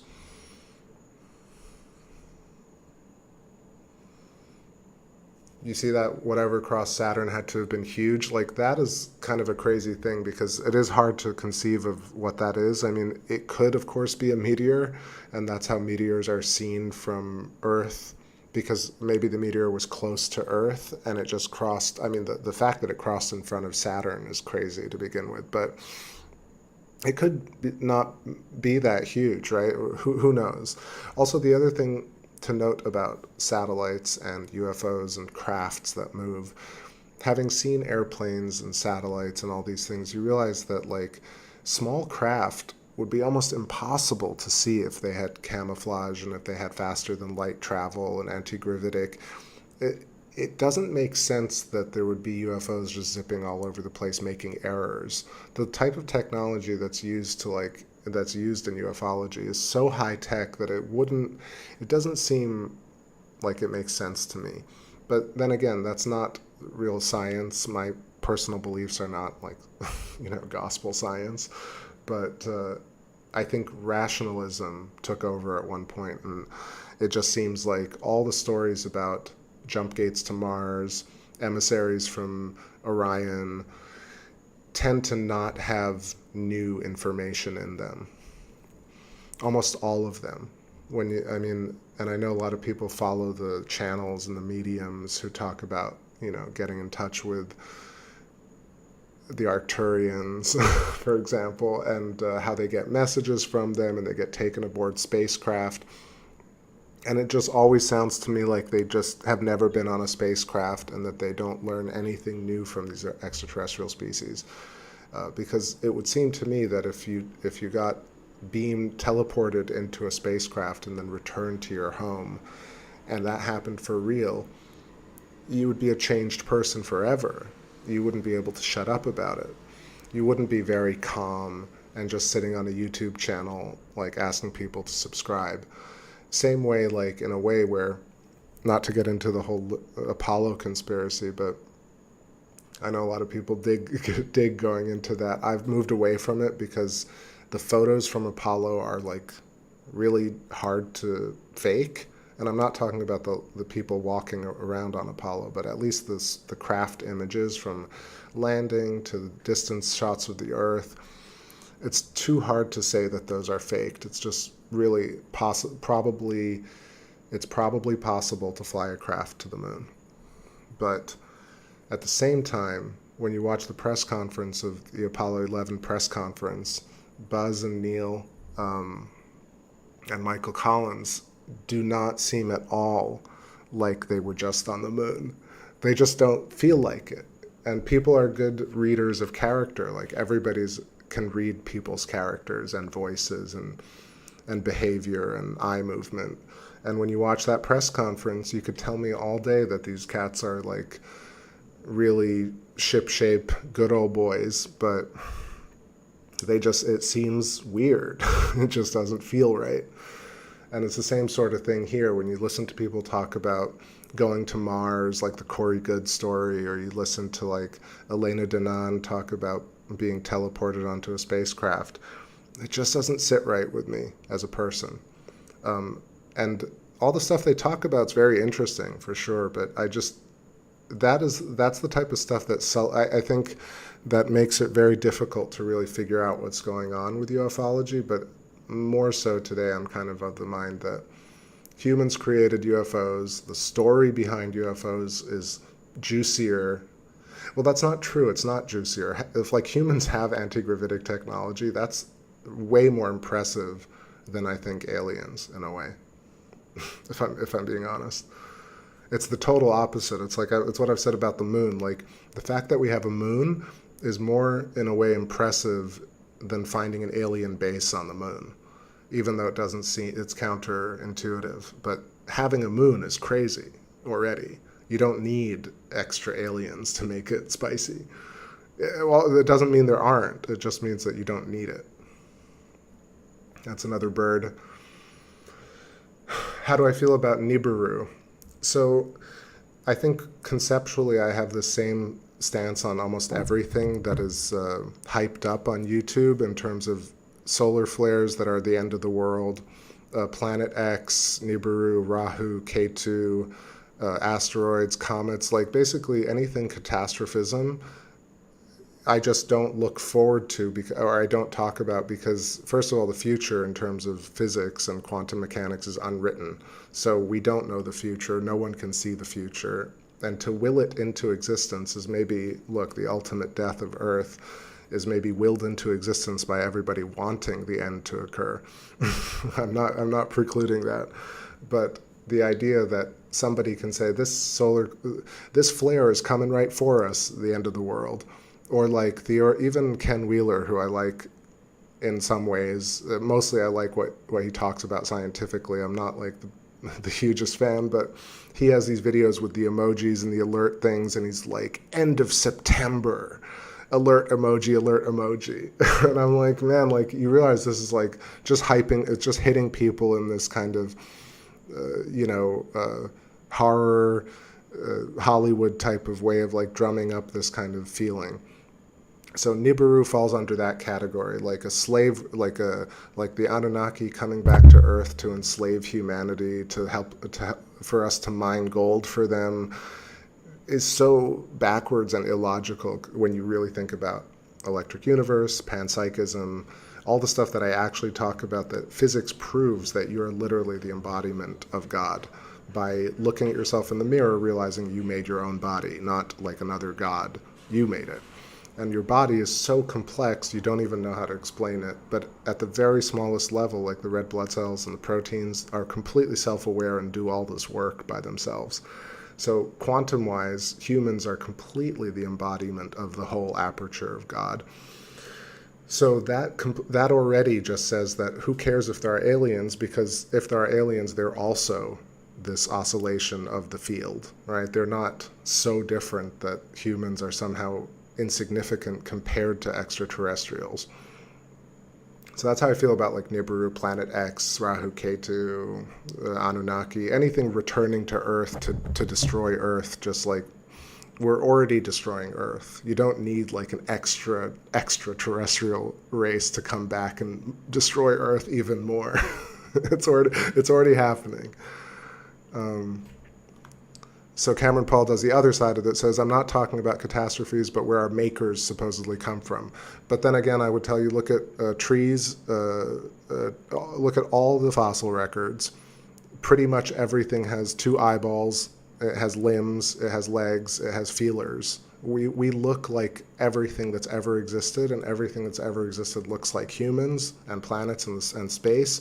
And therefore, even our masters who made us, if there were any, also looked like us. So even if they did seed, like there was an ancient starseed race that came to Earth and created humans by genetically modifying them, it doesn't matter, because when you were born, there were no Anunnaki, let's say, and you, as a baby, were able to make a brain, eyeballs, lungs, liver, kidney, put them all in the right place, emerge from the womb, and continue to grow your body and change and grow bones and grow hair and go through all these cycles. There's no God that did that. Your parents don't weave your skin. Your friends don't grow your bones. The self does all that work. So the self, even if it was seeded by a starseed race, is still as powerful as that race, because we literally can make and take life and create bodies. That's the proof in it. That's what actually kind of allows you to really prove it to oneself. Let's see. So Tony says the Bible says God made us in His image. So the image, so that, like the idea of, I don't know if you've seen some of the other shows or like the shape of the universe, but this idea of an apple, for example. So the apple is essentially, if the cross-section of an apple is a donut, is a torus, and this torus energy surrounds a twisted braid that's electrical. And if you just imagine, let's say, your hairs, or if you look at water coming out of a spout, you see the spiraling. The spiraling is outlining an electrical current. And therefore everything, including aliens, are pretty much the same thing. That's how, and God, if there is a God, in the classical sense, like this mastermind organizer of things, then we are clearly a version of that, because we can do all those powers. We can pretty much do everything that a God can do. We just don't, nobody says that out loud because it's really kind of either blasphemous or confusing, but in fact, this is what the ultimate kind of story was, that I even believe like somebody like Jesus may have been a real person who walked around saying, look, I figured this out, like it's field theory. We're all a version of God. And they're like, no, you can't say that. Yeah, the Anunnaki are from Sumerian history. It's just like the giant humans with maybe animal heads or just animal masks, and they basically were like the breeders of humanity. Then they left in their pyramid spacecraft and came back on elliptical orbit. There's a whole story that, what's his name? David Icke proposed, that people really glommed onto with the reptilian monarchy and all this stuff. And it really, for me, it took a lot of years to get my brain out of that thinking, because you realize like the proof is in looking at the human body and realizing that you did it. You made the human body for sure. No one else could have done it. If you want to speculate that somebody did, you can, but in physical reality, like the self makes the self, and therefore the self is clearly the powerful aperture. What's up, Jazz B? Says there's definitely a difference in frequency between humans and aliens. But I would argue that the symmetry of life, this idea that if you have an ink blot, and you fold over the paper, by creating symmetry, you create organized life. All creatures, pretty much, let's say sentient creatures that you believe are sentient, but pretty much everything, is chaos folded into order. So everybody has a single eye on each side, a lung on each side, right? This idea of symmetry and equilibrium. Some are asymmetrical as we go down the column of the Birkeland filament, but the key feature here is that symmetry creates order, and equilibrium between the halves are what's this kind of little wiggle that each thing has, defining its own path, but using really structured geometry that everything uses. So think about it, while you made your body, you still made your body using a structure that a leopard can use, a fish can use, a bacteria can use, a galaxy can use. So where is this map of things? And you realize that you are the map of things. So any oscillation would still be an oscillation of entropy to neg entropy, or symmetrizing. Nobody can even look at all the references to extraterrestrials. They all look like they are emergent from the mind of something that is symmetrical. We can't even imagine aliens that are, sure, there are cyclopeans and triclopeans, but either way, things walk, things move, things have limbs, things are waves, ultimately. What's up, Vincent Tangeman? Yeah, so the moon is actually just fading. My windowsill is actually in the way right now, so the scope is just getting hindered by the windowsill. Meh on Icky. Yeah, David Icke, that's a phase people go through. He's a very good talker, Very good talker. It's easy to see why people don't follow him, sheeple. And I missed saying hi to Nebula Orion. What's going on? Random thought. Oh, I'm not going to say that. I don't know. We live in a weird reality now where all these different ideas and theories are bandied about. But that's why I try and simplify it down to something that's really manageable for people. And even though I say it very simply, it's hard to really grasp because it's hard to take that responsibility of self. Arumvorak says, Reptoids versus Sasquatches, who wins? I would say that pure strength-wise, I think Sasquatches would take it, but Reptoids got that acid spit. So, I don't know, Sasquatches better watch their ass squatches.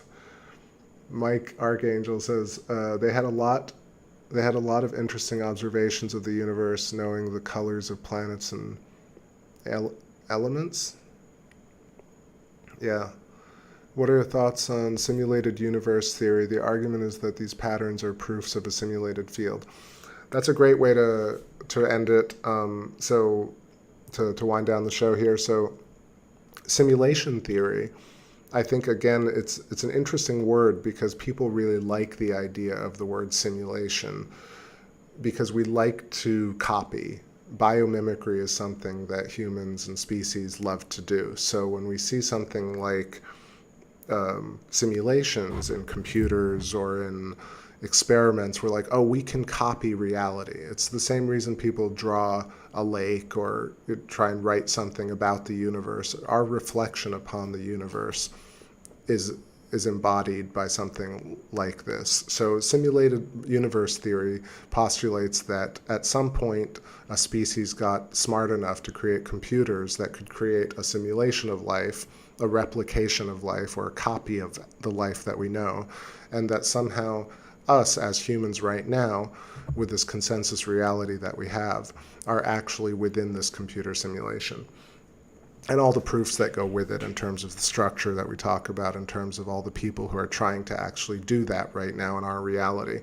It's hard to say if at one way or another we can say for sure that we're not in a simulation, but I would say that based on the way I approach things, like I was saying, you don't need alien bases on the moon when the moon is enough.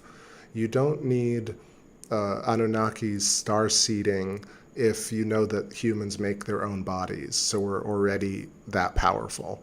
We're not like a puny race of people that's so, oh, poor pathetic humans on Earth, we're such a cancer on this planet. No, like we're literally the embodiment of the greater whole, and everybody matters. So those two things alone kind of lead me to the fact that simulation theory ends up kind of being fluffy language too. So it's a quick way to get people distracted by saying, look, don't think about it too much. This could all be a simulation.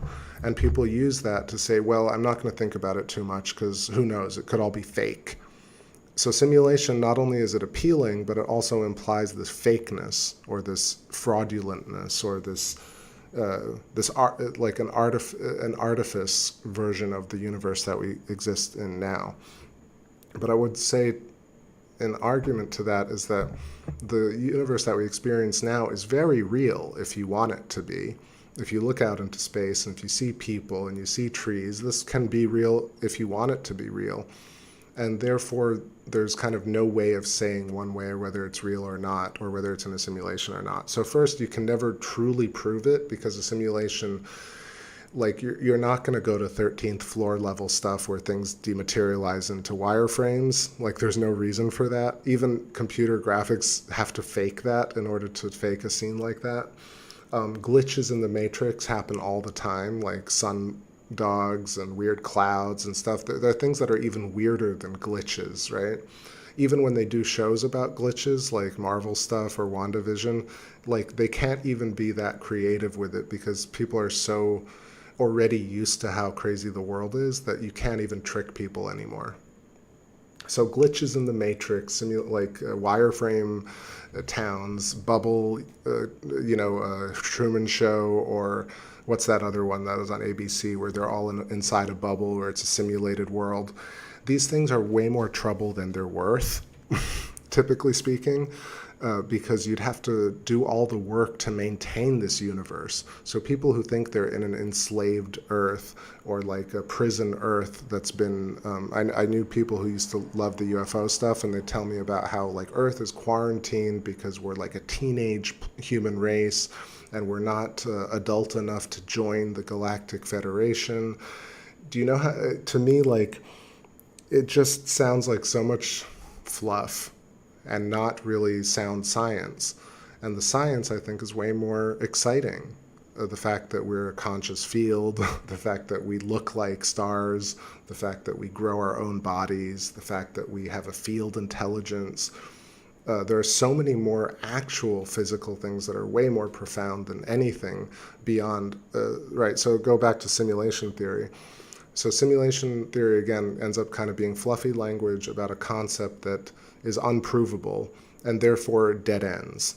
It's very dead end. It's very hard to actually get to anywhere. And I think that's my litmus test for concepts. For example, like something like hollow Earth or flat Earth or even Big Bang Theory, is that these are types of sciences that dead end. You're either always stumped or baffled by where you end up. And there's a lot of finger pointing and dead ending, so to speak. And dead ending, I just mean it's like, can we know? We can never know. Maybe we'll never know. And at some point you have to bake the cake. So you can't perpetually just mix the materials in a bowl. You have to ultimately bake a cake if people are going to eat.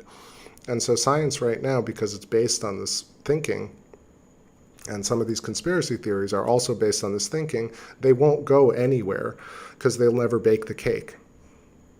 But something like panpsychism, something like electric universe connectivity, something like stellar metamorphosis, just thinking about a small idea, just the concept just once.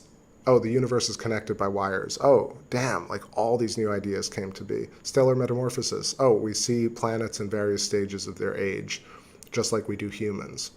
Big idea. Now new ideas emerge, new thoughts emerge, new science. So much emerges from these instantiations of thought experiment. And then you say the universe was created 13.7 billion years ago, and we know what happened a trillionth of a second after the Big Bang, but you're too stupid to ever understand it, and here's some fancy math, now shut up. Right? Versus consciousness is a boundless intelligence field made out of wires that cross. These crossed wires create stars, and these stars are the same as your heart and your mind. Now you have some real ideas to start thinking about, and start questioning and start putting together things. So my litmus test now is like, if the Anunnaki are not going to help me come up with new ideas, then I don't think the Anunnaki are real. Or at least they're not in my sphere of thinking about things, or the sphere of things I need to think about right now.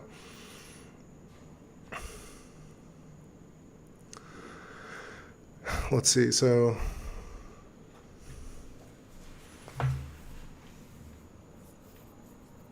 yeah, simulation theory also, like Cybersully says kind of like saying us being created in our creator's image. So yeah, we are, but I think simulate is almost implying like a fake copy. It's like not a real copy.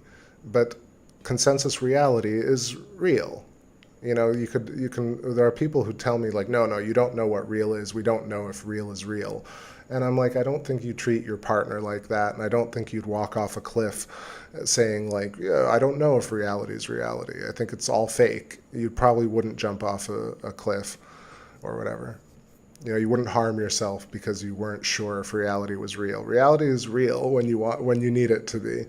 And so within that consensus reality, then I feel like you can take that as a jump off point and say, well, if it's simulated and I can never tell if it's simulated, then is there any point in ever bothering to question it?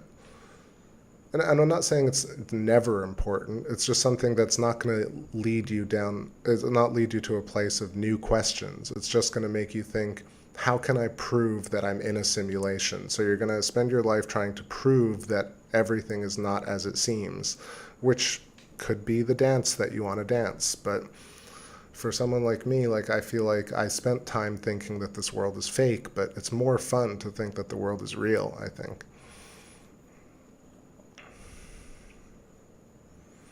All right, it is time for me to wrap it up tonight. I feel like we can continue this conversation on the next stream.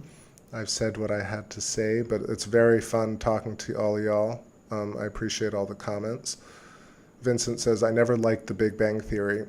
Well, for a long time I didn't like it either, and then when you start to see what superstring says, where like there's a percolating, like a bubbling unified field of consciousness, that where universes pop in and out of existence like bubbles, and some universes end up surviving, like some babies end up surviving to be adults. That is something I can start understanding. Like a Big Bang is just a big bubble. There's no point before that where there was nothingness. That's the big difference. And we also don't know exactly the time it happened, because this idea that we can measure time back to 13 billion years is, I think, something that's a little bit arrogant, even though people would say I'm crazy for saying that. But I think it's the opposite. I think it's very arrogant to say you know what happened a trillionth of a second after the Big Bang. I think that's highly arrogant.